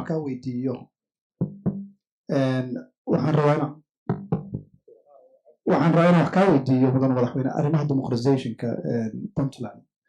iyo nidaamka asxaabta badan oo xilligii runtii madaxweyne cabdiraxmaan oo nala jooga wax badan laga dhaqaajiyey, laakiin inta badan loo arkayey inay ahayd hal kudhug siyaasadeed oo dadka inta badan isharxay ay aada ugu celceliyaan ama riyo Puntland ay ku taamiso weli aan la gaarin, laakiin xilligii cabdiraxmaan maxamed faroole wax badan laga qabtay. adigu sanadkaagii koowaad ayaad runtii dhaqaajisay, guddigii baad magacawday, wax badan baad ka qabatay. kalsooni intee laeg baad ku qabtaa nidaamkan asxaabta badan inuu hirgalo? runtii waxaan isdhihi karaa arrintaas waa waxa ugu hadalhaynta badan ee dadka reer Puntland ee nidaamkii ay dhisteen 98 ugu weyn ay ka sugayaan. marka laga tago horumarka oo aan isagu xal lahayn, meel kastoo la gaaro horumarku ma joogsado, waa sii soconaya. laakiin xagga nidaamka dowlad dhiska, nidaamka dimuqraadiga waxaa ugu muhiimsan waa nidaamka xisbiyada badan. dabcan xubno ka mida guddiga halkaan ka arkayaa guddi madax bannaan oo wixii annaga lagu aadanaa waan soo xulnay, waa lagu dhawaaqay, strategic plankooda waa soo jeediyeen. ani kalsooni weynaan ku qabaa xisbiga dowladdu ay furi doonto ama ururka hadda sida uu sharcigu u dhigayana deadlinekiisa waa ka horumarayna. march baa la yiri, waxaan rajaynayaa february gudahood in uu qabsoomo, gacantaana lagu hayaa. dadka hadhowta uu ka xirmo, hadhow dhagaxa tuurina hadda sii diyaarsan waa tahay madaxweyne aad u baasan yahay. dadku hadhow ka xirmo iyo se dhagax tuurin. waxaan rabaa inaan su-aalaha inagoo googoosanayno isku dhex wadayna ayaa waxaan doonayaa inaan dadka fursadaha qayb siiyo. baan u qaadi doonaa insha allah haddii la haydmo. dhankan waxaan siinayaa ninka adigaa koofiyadda qaba oo gacanta taagaya safka ugu soo horeeya, cabdinaasir inuu caawiyaan rabaa. madaxweyne saan la socono reer Puntland waxay isweydiiyaan su-aal aada muhiim u ah. su-aasha waxa weeye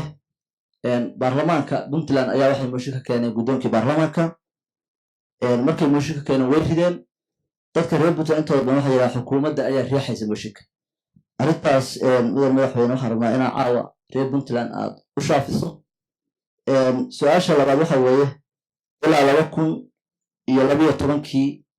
Soomaaliya 2 doorasho ka dhacay. doorashadii ugu horeysay lagu doortay xasan sheekh intaysan dhicin xukuumadda cabdiraxmaan faroole Puntland waxaa ka dhacay shir dowladda federaalka iyo Puntland iyo galmudug oo markaa jirtay. waxaa laga wada hadlay in 0.5 uusan soo laaban oo lagu heshiiyey inuusan mar dambe soo laaban, dastuurka lagu qoro deegaanka xildhibaanada deegaan doorasho si 1969 iyo doorashooyinkii dhac xilliga lagu soo doorto. kadib way dhacday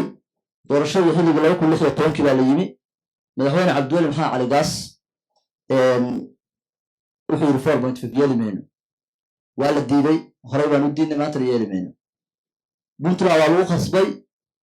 waxaa dhacday doorashadii 4.5 baa lagu soo xuray iyadoo Puntland la jiiriyey. su-aasha marka madaxweyne waxaan rabaa inaan labada su-aalood marka maadaama adiga aad kusoo beegato doorashadii saddexaad ee hadda dhacayso, madaxweyne waxaan rabnaa inaad noo sheegtid meesha bal marka saddexaad aad la jeceshahay Puntland inay go-aan ka gaarto. bismillahi raxmaan raxiim. su-aashii koowaad cabdiqaadir, su-aashiisa koowaad waxay ahayd mooshinkii guddoomiyaha baarlamaanka lagu riday iyo tii xilka lagaga qaaday baa ku jirtaa dowladda riixaysi. waxaan u malaynayaa de waa iska tuhun. xildhibaanadu qaarkood haddii joogaan ayaa ka jawaabaya. dabcan xildhibaanada wax kastoo xataa ay dhacdo in saameyn lagu yeesho ugu dambeyn qofka qaraarka iyo go-aanka isagaa leh gacantaag ayay ahayd waa dadku soo xushay iyagoo miyir qabo go-aan qaatay procedurkii baarlamaan lahaan jirana uu maro siyaasadduna dee aragti iyo shaqo way leedahay oo taas dowladdu ma inkirayso waa siyaasiyiin dowladdu laakiin procedureka la maray waa procedure dowli ah oo baarlamaanku uu xaqi u lahaa uu gutay sidaas ayayna ku dhacday waana xor bay u ahaayeen xubno dowladda ka tirsanna dadka codka bixinaya ma ahayn oo macnaha xukuumadda ka tirsan xubnaha baarlamaanka oo qura ay ahayd su-aashaas intaasaan uga gudbaya arrinta 4.5 maxaa laga yeelaya waa su-aal horta adag oo reer puntland u taal marar hore badanna waa diideen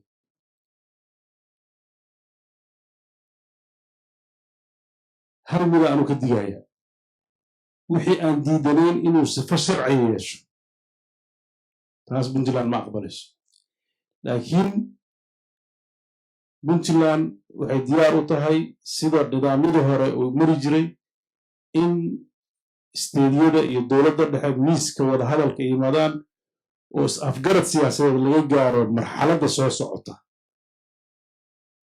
haddii lagu guulaysan waayo de waa muuqataayo de waa sanadkii ugu dambeeyey wixii la rabay in la qabto lama soo qaban in badanoo ka mid ah dastuurkii waxa ugu weyn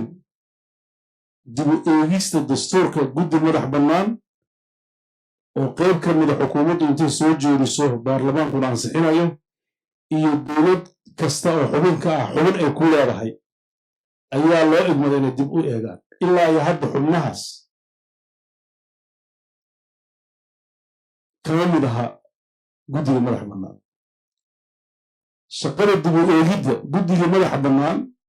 meel uu jiraba lama yaqaan arrinta dib u eegidda cabdi qaydiid oo aqalka saraa iyo kuwa aqalka hoosaaba wataba maalmo iyagaa advocate u ah marka waxaaba khaldanba procedureka dib loogu eegaayo marka wax badan oo arrintaas ah ayaa dabcan caqabadaha jira ka mid ah puntland iyadana runtii dee kaalinta ay ku lahayd inay qaadato inay qaadan waa su-aal laga oran karo laakiin anigu waxaan qabaa arrinta nidaamka doorasho ee soo socda wuxuu u muuqanayaa in la aado model lagu geli doono in laga wada hadlo laakiin waxaan leeyahay xeeraa la ansixinayaa xeer waa xeer joogto noqda oo nidaam siyaasadeed ku salaysan laakiin modelka puntland shaqay ka wadaa waa diyaarisa options bay leedahay waxay ka leedahay istaraatiijiyada negotiationka markii miiska laysku tago ayay kaalinta ay qaadan doonto la arki doonaa laakiin kama hor dhacay madaxweyne puntland marxalad cusub ayay gelaysaa saad sheegtay dabcan puntland gobol ahaan gobolka bari oo anugu haddaan deganahay ama aan ku noolahay magaalada boosaaso wax badan baad dowladdaadu ay qabatay dhowaan waxaa jiray arrin aad khatar u gelisay puntland oo colaad sokeeye aroosi lahayd waxaan kugu ammaanayaa garowshiyaha iyo bisaylka iyo dulqaadkii aad muujisay adiga isimada arrintaa iyada ah maxaa kaaga qorshaysan tan labaad madaxweyne waxaad soo noqotay wasiir iyo xildhibaan federaal ah waxaan ognahay dooda baarlamaanka hadda ka socota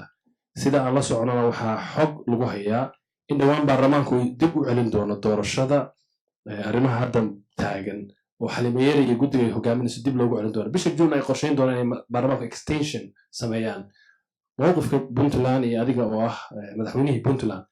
sideed u aragta arrintaa arrintiisa ku saabsan arrinta boosaaso iyo sidii aan ku xalimnay xukuumad ahaan iyo isma ahaan ayuu runtii ka mahad celiyey anigana waxaan u mahad celinayaa waxgaradkii iyo isimadii iyo dadkii arrintaas marxaladihii aan soo sheegay isku eka qayb ka ahaa oo laakiin ilaahay ummadda dhaafiyey saasaan marka marxaladdaas aniga waxaan aaminsanaa in laga gudbay maxaa yeele haddaan isku dhac dadka dhibaato keena uu sugan marxaladdaas wax kaloo ka qorshaysan male waa laga gudbay dalkuna waa xasilan yahay insha allah nidaamka dowligahana sidiisiiba u shaqaynaya horta waxaan ahay diaspora waxaan ku jiray dadka ugu horreeya diyaaradda Ethiopian Airlines soo raacay waagi hore rafaadi jiray taa mahad gaaran madaxweynaha ugu celiniya dhowr jeerna waa sheegay marka taa laga soo tago badanaaba waxa ina ka tagaa xildhibaano haddaan reer Puntland nahay waxay aadaan xamar dib dambana looma arko waxaan maqli jiray nafkooda iyo roob galbeed midkood hadduu galbado gadaal uma soo noqdo goortii la gaaro sanada ugu dambaysa ayaa dhaqdhaqaaqooda la arkaa marka waxaan jeclaan lahaa maadaama aad soo noqotay xildhibaan wasiirna aad soo noqotay khibrad aad u leedahay tusaale ahaan reer waqooyiga macnaha dadkan Somaliland xildhibaanadoodu waa midaysan yihiin waxa ay rabaan ama dhinaca waxbarashada ha ahaato ama wax kasta ha ahaato waa ka midaysan yihiin kuweena maxaa ka qaldan oo maadaama aad khibrad u leedahay oo loo waayaa markay meesha u tagaan waa mahadsantahay sakariye arrinta cabdirasaaq yuusuf oo xildhibaanada Puntland maxaa loo waayaa markay xamar tagaan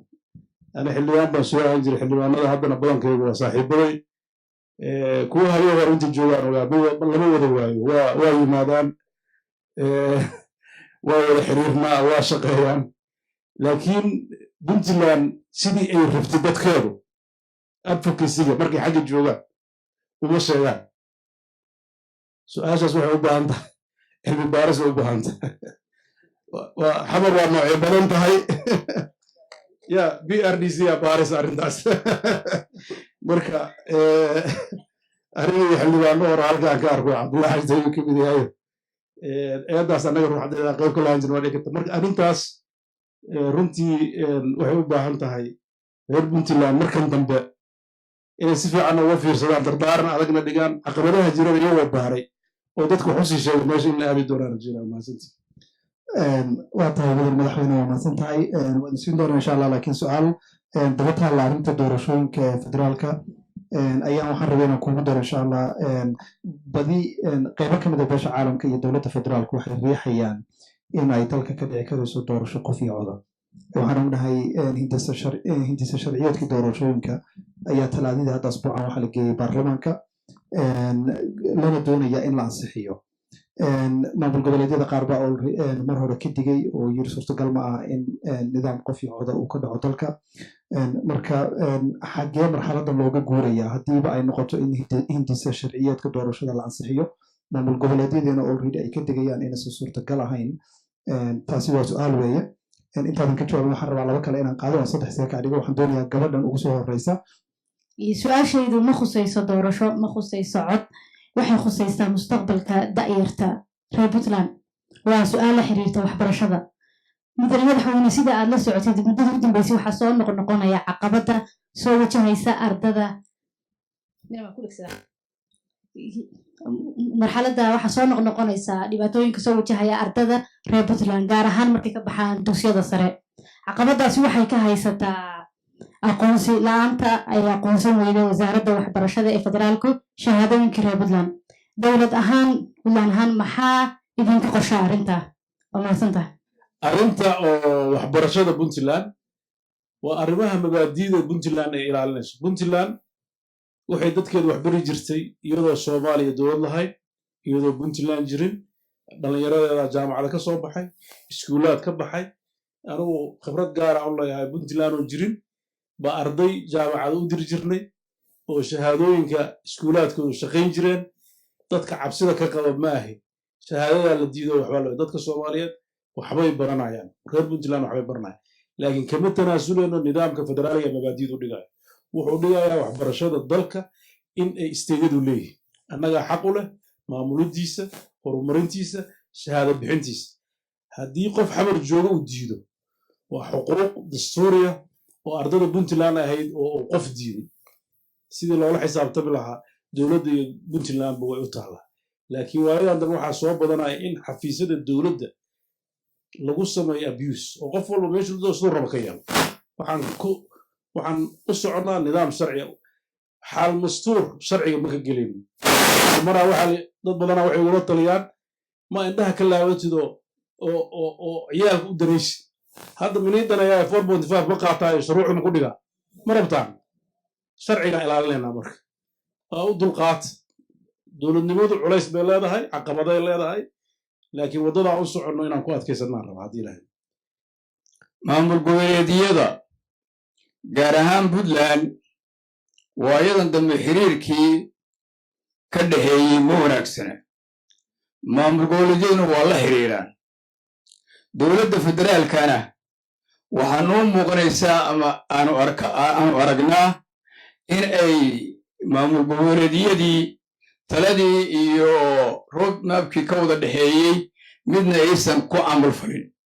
waxayna hadda doonayaan dalka inay doorasho ka dhacdo ayay doonayaan nidaamyo badan iyo waxyaaba hadda sidaad sheegtay lagu dhawaaqayo maandhow ayaa iman doonta maxaa iyada inaga qorshaysan annagoo diidan 4.5 waa qodobka labaad wuxuu yahay waxaad noogu dhawaaqday in puntland ay ka dhacdo doorasho hal cod iyo hal qofa iyadoo lagu salaynayo nidaamka dimuqraadiyadda ee horumarka iyo horseedka intaba leh waa hambalyeynayaa waxaan se isweydiinaya waxay tahay waxaad ku dhawaaqday 3 degmo ayaanu tijaabo ku samaynaynaa oo gobollada puntland ka mid ah sidaa darteed sharciyadda doorashada iyo dastuurkuba ma qabo in 3 degmo tijaabo laga qaado wuxuu qabaa sida sharciyadda dimuqraadiyaddu ay qabto in dalka oo dhan ama degmooyinka puntland oo dhan hal mar ay doorasho ku dhacdo arrintaa maxaad ku samaynaysaa madaxweyne doorashada federaalka labadaas su'aalood isdhex galayaan waxaan rabnaa inaan diyaargarowga ugu badan oo reer puntland leeyahay oo ayn ahayn laga sugin xukuumadda keliya xukuumad baarlamaan intellectualis dhaqan dhalinyaro haween arrinta masiiriga waxaan rabnaa golayaashan oo kale go'aanadooda inay ka soo baxaan hadda waxaa hogaaminaya moodalka iyo aragtiyaha dowladda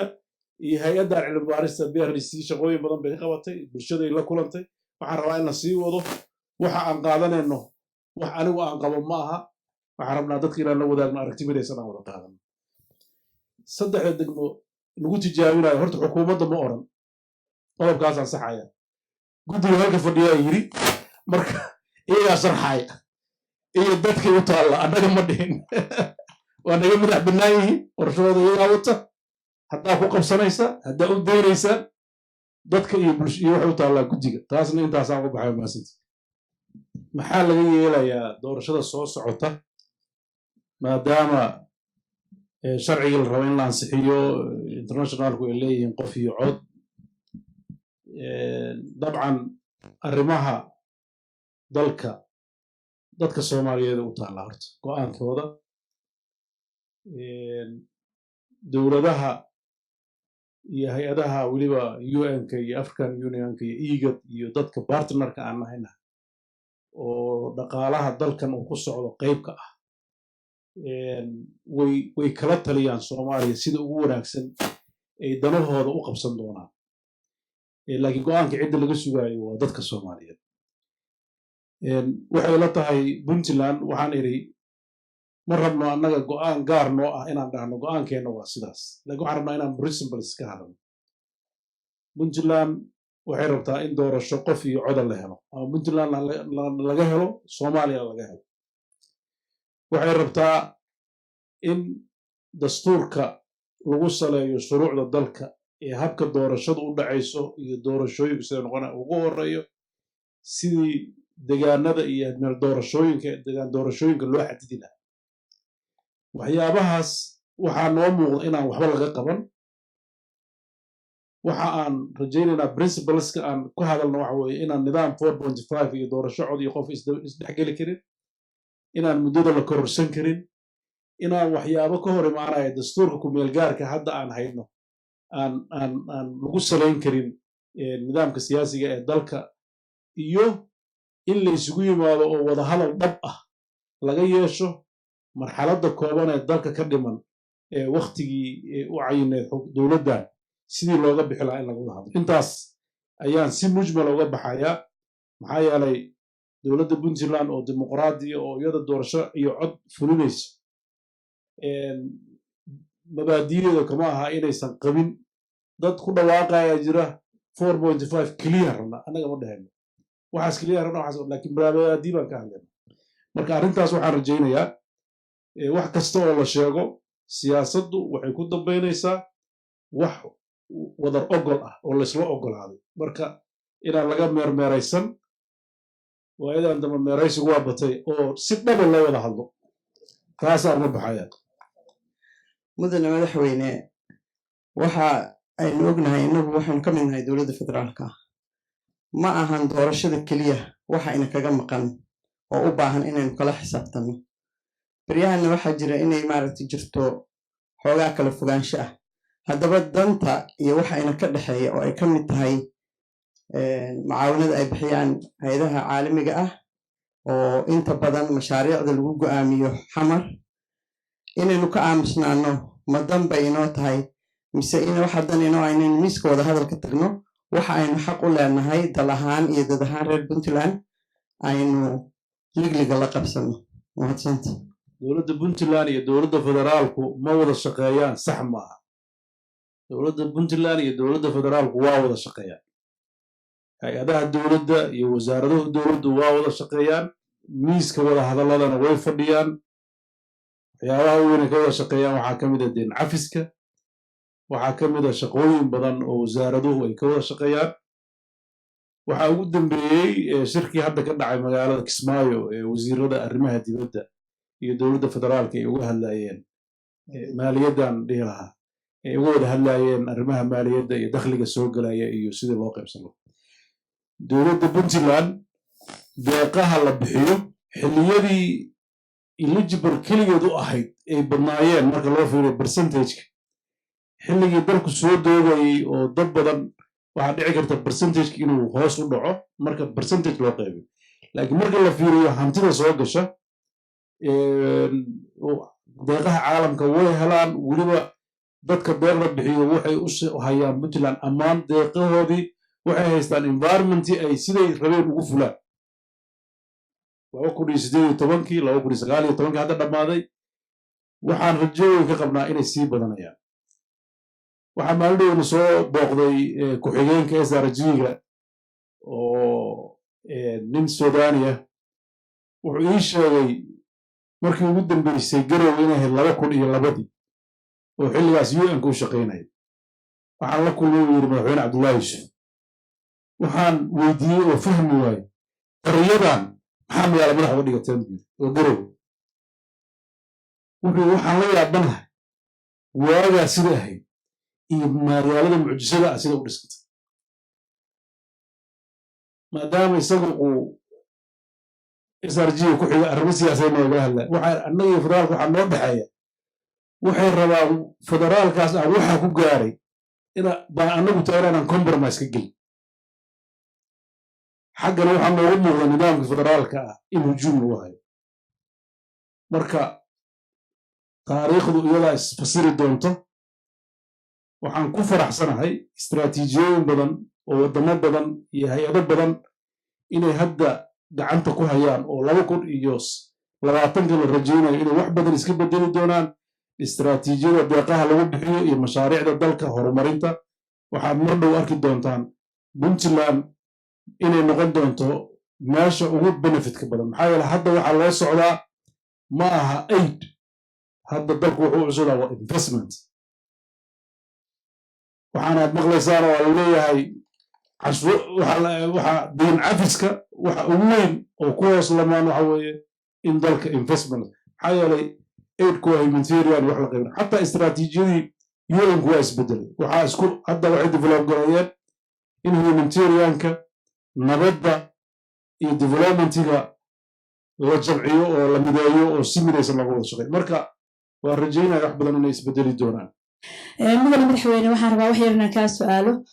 buuggii hadda aad akhriyeysay oo maaragtay arrimaha aad iyo aad u muhiimsan ee waddanka wixii soo maray aad kaga sheekeynaysay waxaa jirta in puntland ay ilaa iyo burburkii intii ay dhibaatada ay kaga soo qaxeen ay kusoo laabteen deegaankan gaari waa la oran jiray ilaahay dib u dhisay oo dadkoodii dib u soo celiyay anigu waxaan dhahaa waa wanaag bay ahayd iyo farxad inay dadku dagaal dhaco dadku dalkooda kusoo noqdaan midda aan rabo waxa weeyaan maadaama ay dhiseen puntland isla mar ahaantaasna ay sugayeen reer puntland in ay dib u yegleelaan soomaali weyn ee dib ugu noqdaan iyaga oo wax ku dhishana iyo wax dhibaataa ku xirin oo dhaqaalo iyo maal iyo dad la geliyey oo weliba dad badan oo naftoodii ay ku maqan tahay puntland oo ay ka tageen ciidankii cabdullaahi salaam naxariisi la socday maxaa koosgareeyey su-aasheedu waa hadda maxaa koosgareeyey inaanan helin wax tixgelina aanan ka gabi karinin siyaasiyiinteenna miyaa gaabisay oo dadkii aan dirsanaynay ama dadkii siyaasadda hogaaminayay miyaa ka gaabiyey in ay noqoto puntland dadkii hogaamin lahaa oo soomaaliya meeshii laga hogaamin lahaa ayaan anigu ku tirinayay maadaama intaasoo sacrifice usoo gashay ayna soomaalina sugayeen aysan oran waa go-aynaa ayagoo dhibaato badan soo maray marka arrintaasa waxaa isukay qaban la markii aanu shirarka ugu tagno xamar iyo dhibaatooyinka ka jira wixii ay soo martay iyo anigoo raadinayna niyo dhiilka laga soo bilaabay ilaa iyo hadda shirarka aan ka qayb galnaa waxa weeyaan puntland inay tahay dad horar ah oo iyagu in la iska celiyo oo la iska caabiyo ayaa loo arkaa marka dhibaatadaasaan waxaan rabaa inaan ogaano ma anaga ay tahay dhibku bdrcna ha u qaadato homework oo baaritaan bay u baahan tahay arrintaas in la baaro tiiree ku saabsane maxaa horar noolagu haystaa oo mar walba annaga su-aasha isu weydiisay anigu waa u malaynaya ma siyaasiyiinteenna aad doorkooda ka soo bixi waayo waa laga yaabaa laacibiintii inay naga dhammaadeen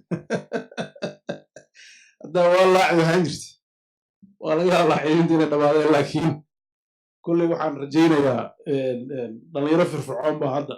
siyaasadda soo gelayso siyaasaddu waa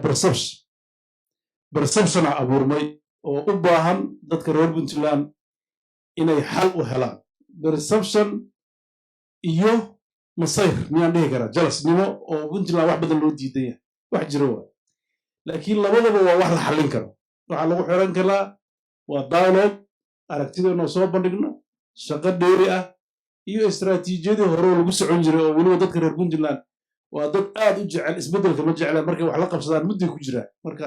waxaa loo baahaya tactigadii siyaasadeed iyo istaraatiijiyadii in la bedelo waan qabaa puntland inay la timaado initiative iyadu ay hogaaminayso soomaalida cusub sida aan ka rabno inaan soo muddo badanaa wax sheegnay blueprinted cusub aan u baahannahay sida soomaaliya u ekaanayso iyo sida aan kaga qayb galayno annagoo la wadaagayno walaalaha soomaaliyada kale go-aankana si midaysan loo wada qaadan doono dowladda puntland waxay u baahan tahay xildhibaano mathali kara oo halkaan markay ka tegayaaniin ay xaggaa tegayaaniin u tegay puntland dowladda ma u qorshaysan tahay maxayse tahay siyaasadeedu in sidii loo soo saari lahaa dad xildhibaana ah oo puntland mathali kara maxaase lagu soo saarayaa qualitigii lagu soo saari lahaa dadkaas oo ah waxa weeye in aqoon loo leeyahay inay yihiin dad qayim leh oo wanaagsan marka siyaasadaha ugu qorshaysan baan weydiinaya madaxweynaha dowladda puntland waa mahadsantiid dadka la soo xulaa maxaa dowladda waxa uma qorshaysana idinkaa la rabaa waxay qorshaysanaa sheegtaa xildhibaanada dadkaa soo xula soo saas ma bulshadaa la rabaa inay soo xulaan dadkii iyaga matali lahaa kan hadda si fiican u matala hadday daynayaan iyo haddii intuu matalaadii ka leexday ay bedelayaan bulshadii u taalla marka bulshada xaqeeda dowladdu ma qaadan doonto waa mahadsantii aad u baahan in isha ku haysaan baan rabaa inaan laadgareeyo dabcan dastuurka dhowr jeer aan sheegay dastuurka kumeel gaar weeye sida uu qeexayo dib u egis buu u baahaya qodobka 33aad iyo qodobka 34aad meelaha u baahan in la haylaadgareeyo isha lagu hayo waxa weeye dib u egista sharci ahaanshihiisa waxaa hortaagan qodobka guddiga madaxa bannaan oo xubnihii dowladaha xubinta ah u matalayaan meesha laga helin guddiga la socodka dastuurka ama guddiga baarlamaanadu waxay leeyihiin oversightka iyo sida hadda ay u dhexgaleen oo iyadana u baahan in wax laga fiiriyo qodobada aad u maqan oo la rabo inay dadkuna ka fekeraan dowladdan u qorshaysa waxaa ka mid ah awood qaybsiga dowladda federaalka iyo dowladaha xubnaha ka ah awoodaha labada aqal ee federaalka nidaamka doorashada ee waddanka hannaanka dowladeed ee dalku siduu noqonayo maqaamka caasimadda muqdisho habka wax ka beddelka dastuurka ee mustaqbalka sida loo arkayo qaybsiga khayraadka sharciga batroolka sharciga kalluumaysiga iyo dhammaan waxyaabaha hadda yaab kale waxaa ka mid a reer muqdisho oo maqaamkii muqdisho waa magaalo madax laakiin haddana dad baa ay u tahay degaan oo maqaamkeedii aan laga hadal ayaa hadda la rabaa in doorasho intii lagu dhex sameeyo dadka lagu boobo dadka hadda aad ugu badan oo ugu doodayo inkastoo hadde ra-iisul wasaare ku-xigeenka baryahan xaafadda ka tirsan yahay laakiin maalin dhawood siduu u dhigayey haddii degaankiisi uu doorasho ka soo geli karin wuxuu u owleynayaa inuu single kurista xamar doorashada ka galo qaato marka iyada naftirkeeda waxay u baahan tahay in il dheer lagu hayo marka waxaan rabnaa waa ogolnahay haddii xaafadihii degaanadii la tegi karin xaal mastuurka waa ka wada hadli karnaa laakiin laba shayba waa ka digaynaa dadka cabsida ka qaban inay dadkooda soo doortaan oo hadda dhahaya oo reer puntland ka mida oo dhahaya xamaraan geysanaynaa sida kuwii reer hargeysa iyo burco dadka saas dhahaya waa ha ka fiirsadaanaan dhihi lahaa puntland waa puntland constituentigooda waa cadyahay degaanka iyo dadku waa la yaqaanaa dadkeedu waa joogaan marka wararkaas aan maqmaqlahayo maqaarsaha ma noqon karaan dadkaas dad cadoo meel taagan wey dadka degaankooda duruufaha siyaasadeed dalka ka jira aan u tiri karinna awalba waa tixgeli jirna weli waa tixgelinaa laakiin maldaha la wado aad ha looga fiirsado mahadsanti su-aasheedu waxay xirtaa arrimaha federaalka waxaan ognahay madaxweynuhu inuu ka qayb galay calaamasaarkii madaxweyne axmed maxamed islaan ballanqaadna uu sameeyey horey markuu u tegey iyo soo laabashadiisiiba ballanqaadka weyn uu sameeyey madaxweynuhu wuxuu ahaa inuu garwadeyn ka noqonayo arrintaa la isku qabtay ee hadda dhammaadka u eg ee doorashadii madaxweyne axmed maxamed islaam arrintaas meelay ku dambeysay weli ma ogin waxaan jeclaan lahaa madaxweynuhu haddii uu hal iyo laba ka dhigi karo inuu arrintaa wax iiga sheego aad baa umahadsantiin bismillahi raxmaan raxiim arrinta oo jubbaland oo faysal i weydiiyey wixii aan garwadadan ka noqon lahaa waa iska dhammaato dowladda federaalkii awalba waxay lahayd ma aqoonsanin oo waa tii maalin dhaweyd wasiir beyle tago waa aqoonsadeen marka hadda dhibka ma taagna taas wixii kaloo dhiman baa iyagaa dhammaysan doona annaga dowrkaas ilaaha naga furtay marka taas way iska dhammaatay ayaa ma dhaweyd arrintaan maqli jirteen madaxweynaha xamar tagaya taasaa u tegi lahaa marka intaa dhacday marka waa lay fududay oo taas alxamdulilah waa dhammaatay bismillaah magacaygu axmed cabdisalaan mudane madaxweyne aad baa u mahadsan tahay inaad ku dhiiratay sanadkii ugu horreeyey guddiga doorashada laakiin madaxweyne dhadhan ma leedahay dimuqraadiyad aan lahayn maxkamad dastuuriga maxaa ugu dhiiran weyday maxkamadda dastuuriga ah madaxweyne sidaa og tahay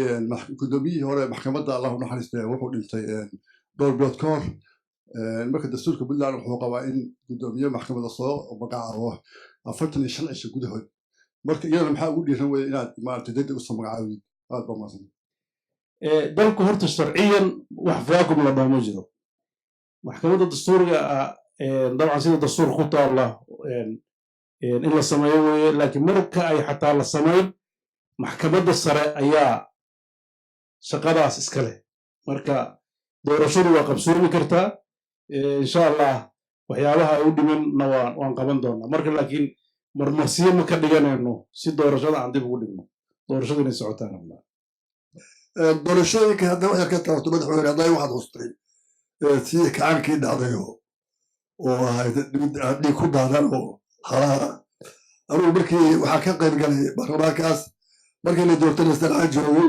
soo xolaa telefoon lay keenay shalay xildhibaan noqotaa la yiri taasoo kale dastuur dimuqraati dalka in laga dhigo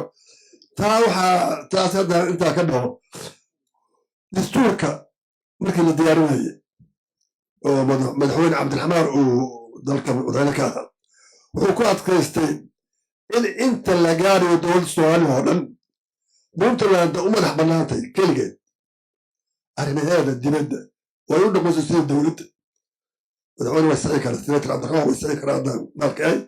arrintaa dastuurkana laga tirtiray bas waa ku taal arrinta maxamed xasan barre arrimaha dibadda iyo dastuurka iyo hadda ma garanayo in dastuurkii la xaday oo la sheegi jiray inuu ku jirto iyo mid ay soo u jiri mid waa la xaday la dhahay mar ya kan runtii ku taallaa miya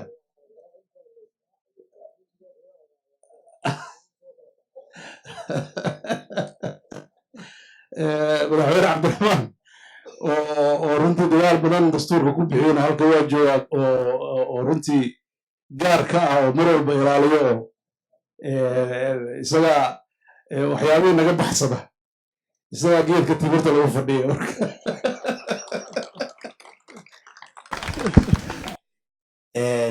sida la ogsoon yahayna kooxda isis ama qolada la yidhaahdo al-shabaab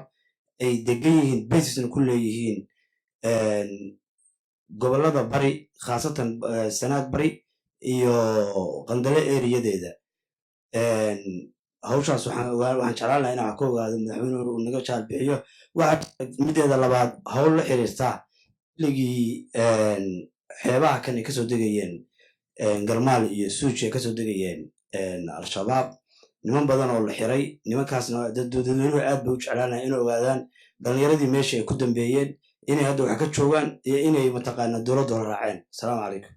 su-aasha hore muuse siciid ku saabsan amniga khaasatan amniga daacish iyo al-shabaab iyo arrimaha buuraha golis iyo boosaaso waxaad ogtihiin muddadii hadda xukuumaddan ay dhisnayd waxaa hoos u dhacay dilalka qorshaysan ee ka dhaca deegaanada puntland sababaha ugu weyn waxa weeye dadaal amni iyo qorshe amnigo badanoo la sameeyey oo deegaanadaas ku aadan laakiin haddana ma dhihi karna 100% wax walba way sugan yihiin hadda waxaan siyaasadda stageka koowaad waxa weeye inaan contain gareenno meelihii ay joogeen ku hayno magaalooyinkana aan nadiifinno wax badan baa ka qabsoomay qorshayaal badan oo amni oo aan lahayn duruufo jira dartood sidaan rabnay uma aysan hirgelin oo ugu horreyso in puntland laga caawiyo dhinaca amniga deeqaha adduunku bixinayo waxaad ogtihiin deeqaha adduunku bixinayo bishii abriil 2017 waxaa la saxiixay shir ka dhacay london oo lagu soo saxiixay waxa la yidhaahdo Somali Security Architecture oo marar badan aa maqasheen oo saddexdaas kuwa hadda siciid sheegay ka mid ah laakiin mashruucaas wuu filigaroobay meel ay ka shaqeeyaan nidaamkaas ma jirto tusaalaha ugu fiican waxaa ka mid ah tiro ka mid ah ayaa la yidhi dowladda federaalka ayaa loo tababarayaa magaalada gaalkacyo ciidamada galmudug doorashaa dhacaysa waa laga kaxaystay uusamareebo ammaana oo shabaab ka jirnaa la geeyey waxa ka dhacaya ujeedda ciidamadii xamar la rabay inay amniga ka qabtaan iyo al-shabaab magaalooyin nabadaa la geeyey gedaa la geynayaa waxaa la geynayaa yacni ciidamo oo qaranka xuduudihiisa ilaalinaya ma aha waa ciidamo treed ku ah deganaanshaha stateka waxa haysta hadda jubbaland waad ogeydeenoo waxay interfeer ku saabsan ciidamada in la dhex galo xilligii doorashada ka socotay baydhabo ciidamadaas waad ogeydeen galmudug hadda waxa ka socda waa ogtihiin puntland uma soo transfer garaynayno wax amnigeeda iyo istiqraarka hadda haysata muhadad ku noqonaya ama dhib ku keenaya waxaa hadda aan wadnaa oo doodeenna ka mid ah in la helo in stateka puntland laga caawiyo amnigeeda iyadoo ciidankeeda hadda ay leedahay la tayeynayo tababarkooda laga qayb qaadanayo agabkana laga saacidayo waxaad ogtihiin ilaa hadda waxaa puntland ka saacida arrimaha la dagaalanka argagixisada iyo burcadbadeedka maraykanka oo ciidamada BSF naga kaalmeeya iyo ciidamada imaaraadka oo naga kaalmeeya ciidamada BMBF-ka ciidamada booliiska qayb ka mid ah oo mararka qaarkood mashaariic aan tayo badan lahayn marmar saldhigyo iyo wax noocaas ka hel marka arrintaas iyadana amniga dhibaatadaasaa ka jirta ogaada aragtida puntland horen u qabto haddana ay qabto waxa weeye dowlad dhiska soomaaliya wuu kala horeeya dowlad dhiska ugu horeeya waxa weeye in la heshiiyo in isteedyada la dhiso in shuruucda la dhammaystiro in dastuurka la dhiso in isteedyada loo dhiso ciidamada booliiska iyo ciidamada daraawiishta sida dastuurku dhigaayo ee baramilitariga oo amnigooda sugaayo ciidanka qaranka xuduudaha loogu talagalay marka la dhisayo marka heshiiska dowladnimada dhammaato si khaldanaa loo raray ciidamo dowladda federaalka leedahayoo stateki siyaasiyiin isku afgaran waayaanba dee haddaba waa ogtiin kuwo badanay soo xirxireen soomaha oo maaragtay oo violation ah marka waxay u baahan tahay in dhab loo hadlo marka ciidanka noocaasa oo marba magac leh nin siduu kula joogay waxaa arkaysaa beelkay lagu ogaa lagu leeyahy ciidanka qaranka waa waxaas camal maaragtay dee waxay u baahan tahay in laga heshiiyo oo si wax la isugu darsanayo ay cad yihiin marka waa mahadsanti madaxweyne puntland waxay leedahay 4 madaxtooyo boosaaso qardho garowe iyo gaalkacyo canshuuraha laga qaado puntland xooggeeda waxaa la isugu keenaa halkan oo garowa hay-adihii institutionka oo dhan halkan ay degan yihiin 4 madaxtooye 4 waa goglayiin dhul weyn bay leeyihiin inay si aysan u bololin oo nooga baabiyin suurtagal mataa dowladda inay wax yar guurguurto qoladaas madaxtooyooyinkaas lana laba bilood ay qadeeyaan maadaama tuubooyin badan ay garowa ku furan yihiin arrinta xabiib oo ah madaxtooyooyinka in la tago horta alxamdulilah ana 4 waa soo seexday sanadkii ugu horreeyey halkacyo waa tegey oo qarbo waa tegey oo boosaaso halka waa joogaa waana rajaynayaa marka ani ka maqnahay xataa madaxda dowladda ee kaleetaa tagtan oo madaxweyne ku-xigeenka qaybtoo tegey wasiiraha mararka sharar baa ka socda activity baa ka socota waa dhismayaal dowladeed oo rabo in dowladda loogu adeego madaxda markay meesha tagaan arrimaha dhaqaalaha magaalada ka geystaan waa xaqiiqo jirta awal waa naga maqnayd laakiin qorshaha kowaca dhaqaalaha wadnaa qaybka ku dareena marka waa iyadana waa fiirreena su-aasheedu waxay ku saabsan tahay xildhibaanada puntland ee ku maqan maxaa la dhahaa federaalka maadaama hadda ansixin badan ay jirto annagana aan ku leenahay xildhibaano badan ma la xiriirtay oo maaragtay arrimahaasan kala hadasho madaxweyne teeda kale tan hadda soo socota ee xildhibaanada ah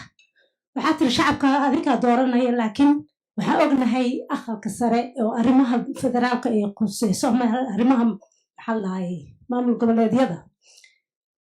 in baarlamaanka doorto iyo dowladda marka miyay qorsheysan tahay sanatarada dambe aan dirsan doono inay noqdaan kuwa anfaca puntland arrintan ku saabsan ubax ma la xiriirtaa xildhibaanada dabcan waa wada xiriirnaa dadaal badan way wadaan bulshadan madax u ahayo bulshada reer puntland dhammaanteed saluuggaas xildhibaanadu waa jiraan marka dadkana wax waa la qabaa arrinta ku saabsan senatariska iyo dabcan golaha baarlamaanka ayaga ansixiya dowladda soo barbos garaysa waxaan dadaali doonaa haddii ilaahaymo senataradu inay noqdaan senataro haddaba siday u yihiin inay matalaan iyagana inay wixii annaga nagu aadan oo haddii xildhibaanada aqalka hoose ay dadweynuhu soo xuli doonaan midda annagu aan ra'yigeeda leenahay iyadana waana la arki doonaa haddii ilaahaymo haddii ay midda stateka puntland ka dhici karto 2021 puntland ka dhici karto maxaa diidaya inay tan federaalkuna ka dhacdo puntland maadaama isla dalkii isla dadkii ay yihiin taas waa soo shakooda su-aasha laga waxa weeye somalia is in the making somalia hadday samaysmaysaa shuruucdii baa lagu guda jiraa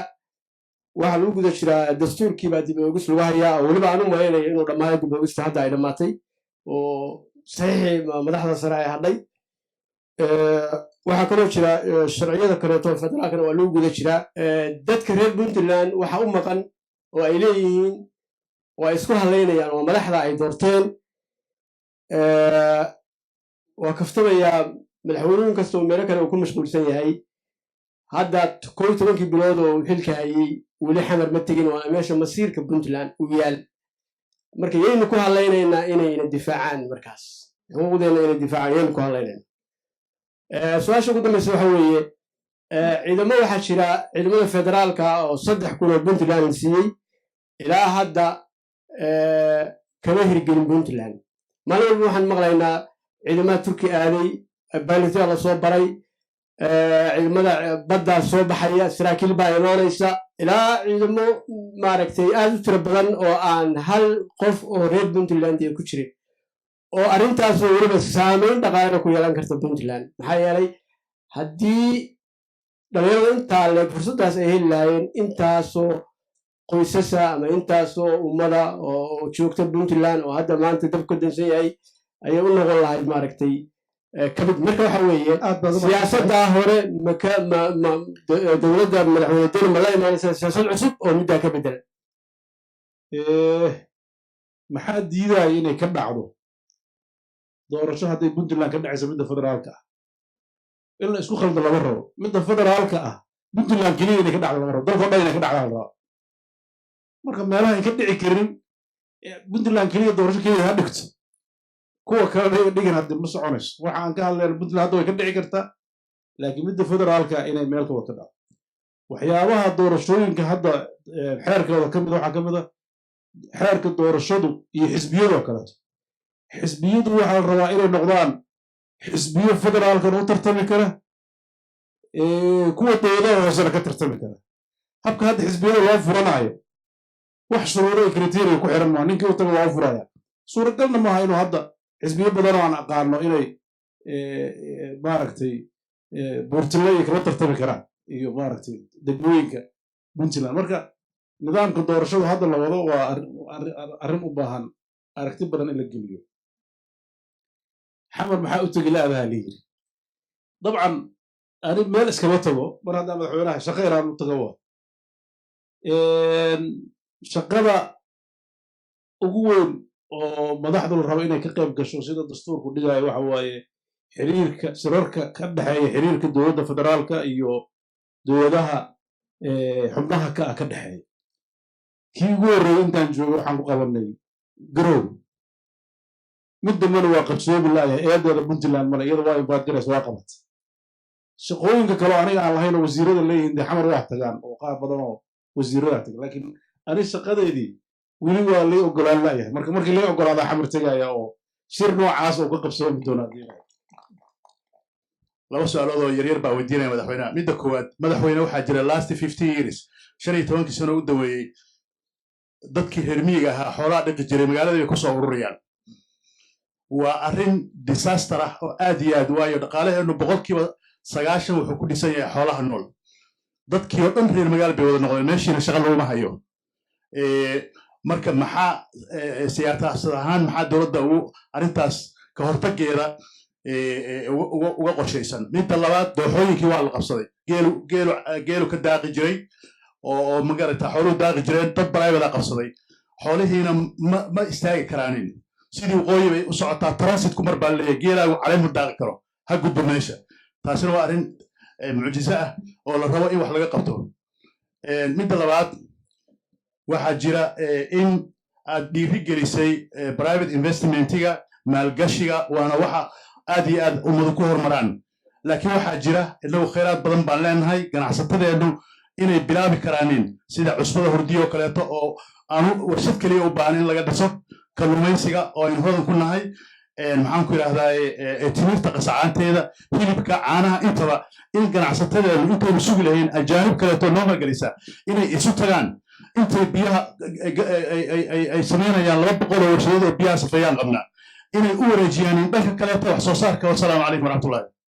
waxyaabaha oo naxdinta le waxaa ka mid a oo marmar hay-aduhu markay baarayaan ay ka dhigaan achievement waxaa lay sheegay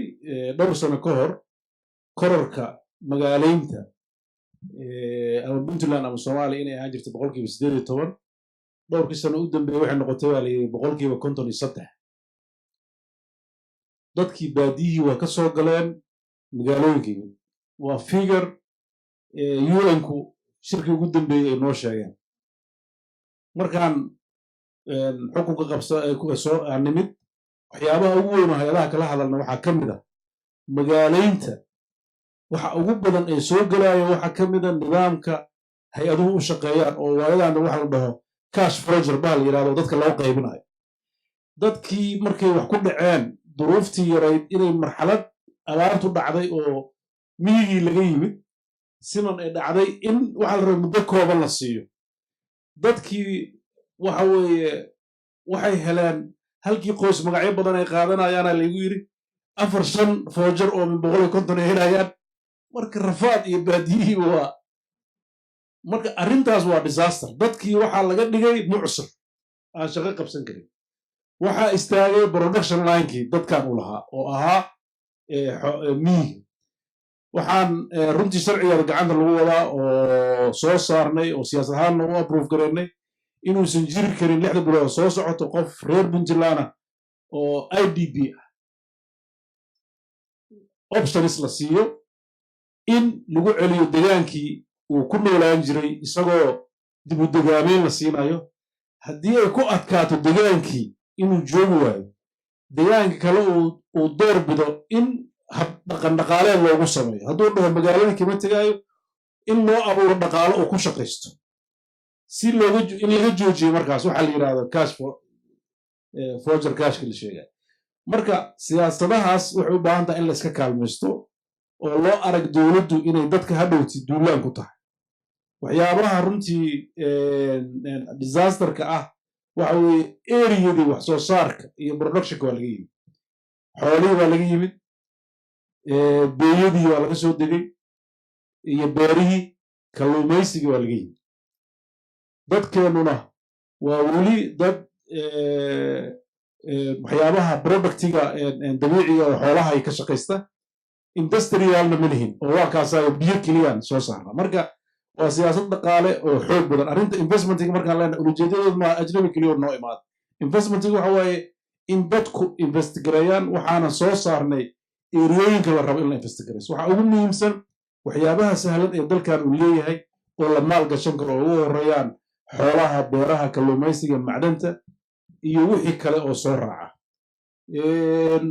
ganacsatada ruuxadooda shirkii aan qabanay ajnabi kaliya kama soo qaybgelin ganacsatada deegaanka dhan way ka soo qaybgelin isbeddel iyo aragtibaa socota waan rajaynaynaa inaan sii dhiirigelino laakiin waxaan rabnaa dadkeennu inay u jeestaan xagga wax soo saarka ummad aan wax soo saaran qaraar iyo horumar ma yeelan karto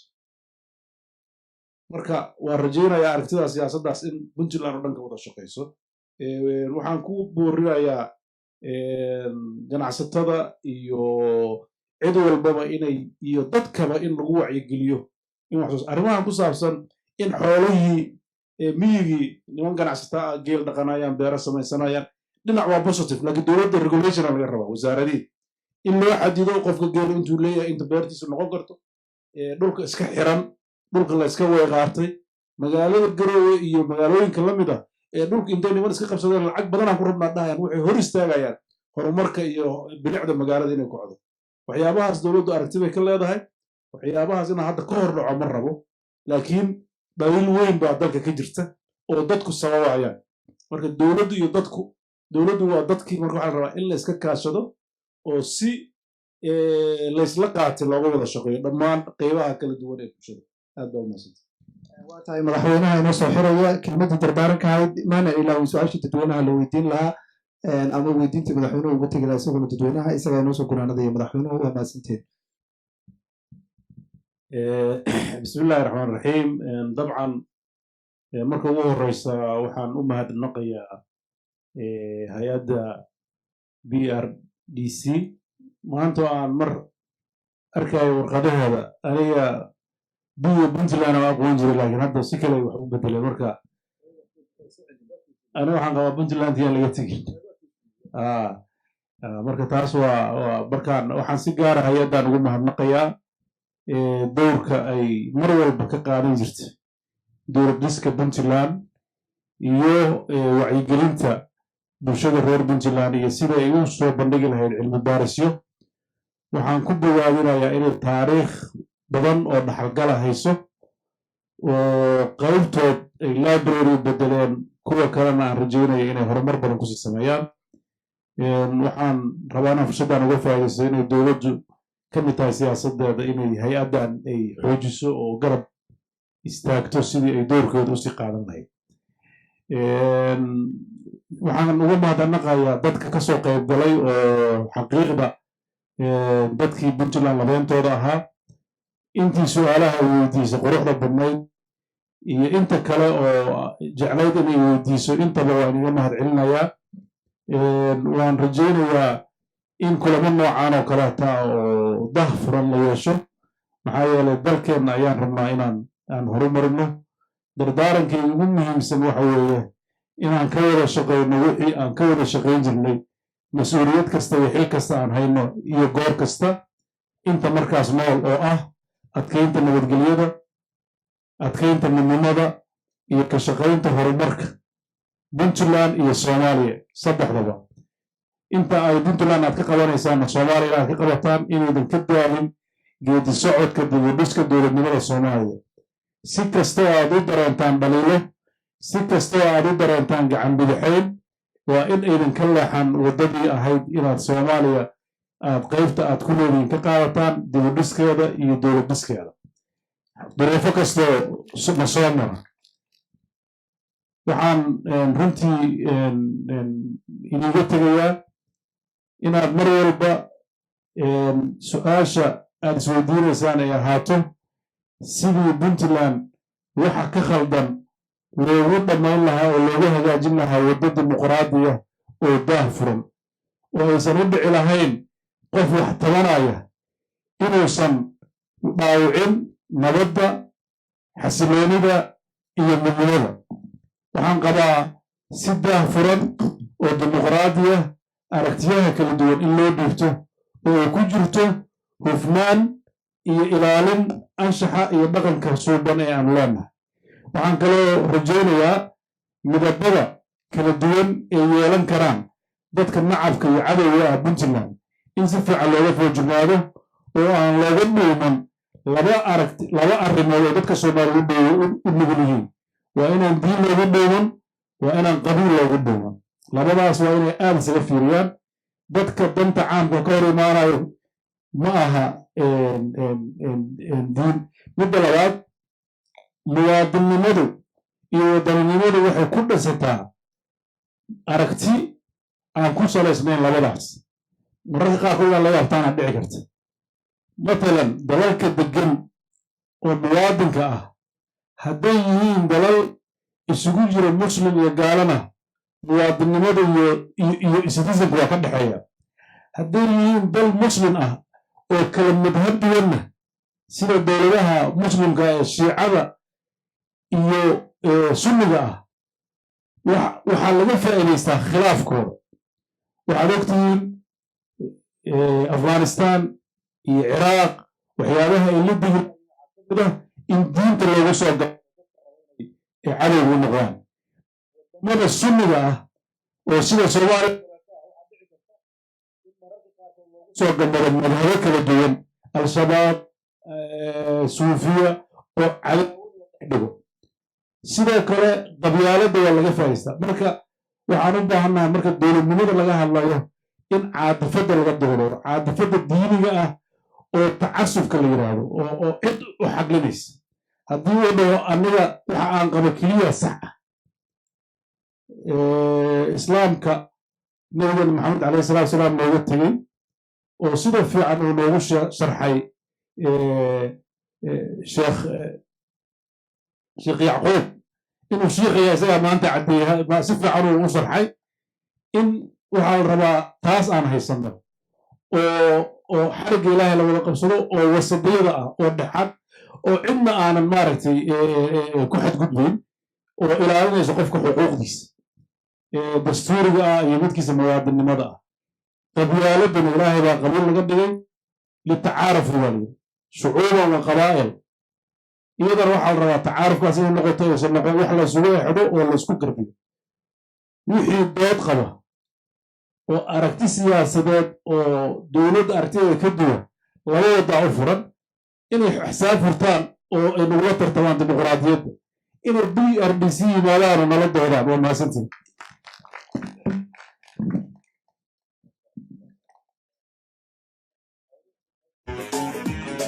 hodan hodana iraalke eliyohanake ilaadake puntland hodana iraalke eliyohanake hanake ilaadake puntland hodana iraalke sidii hanake ilaadake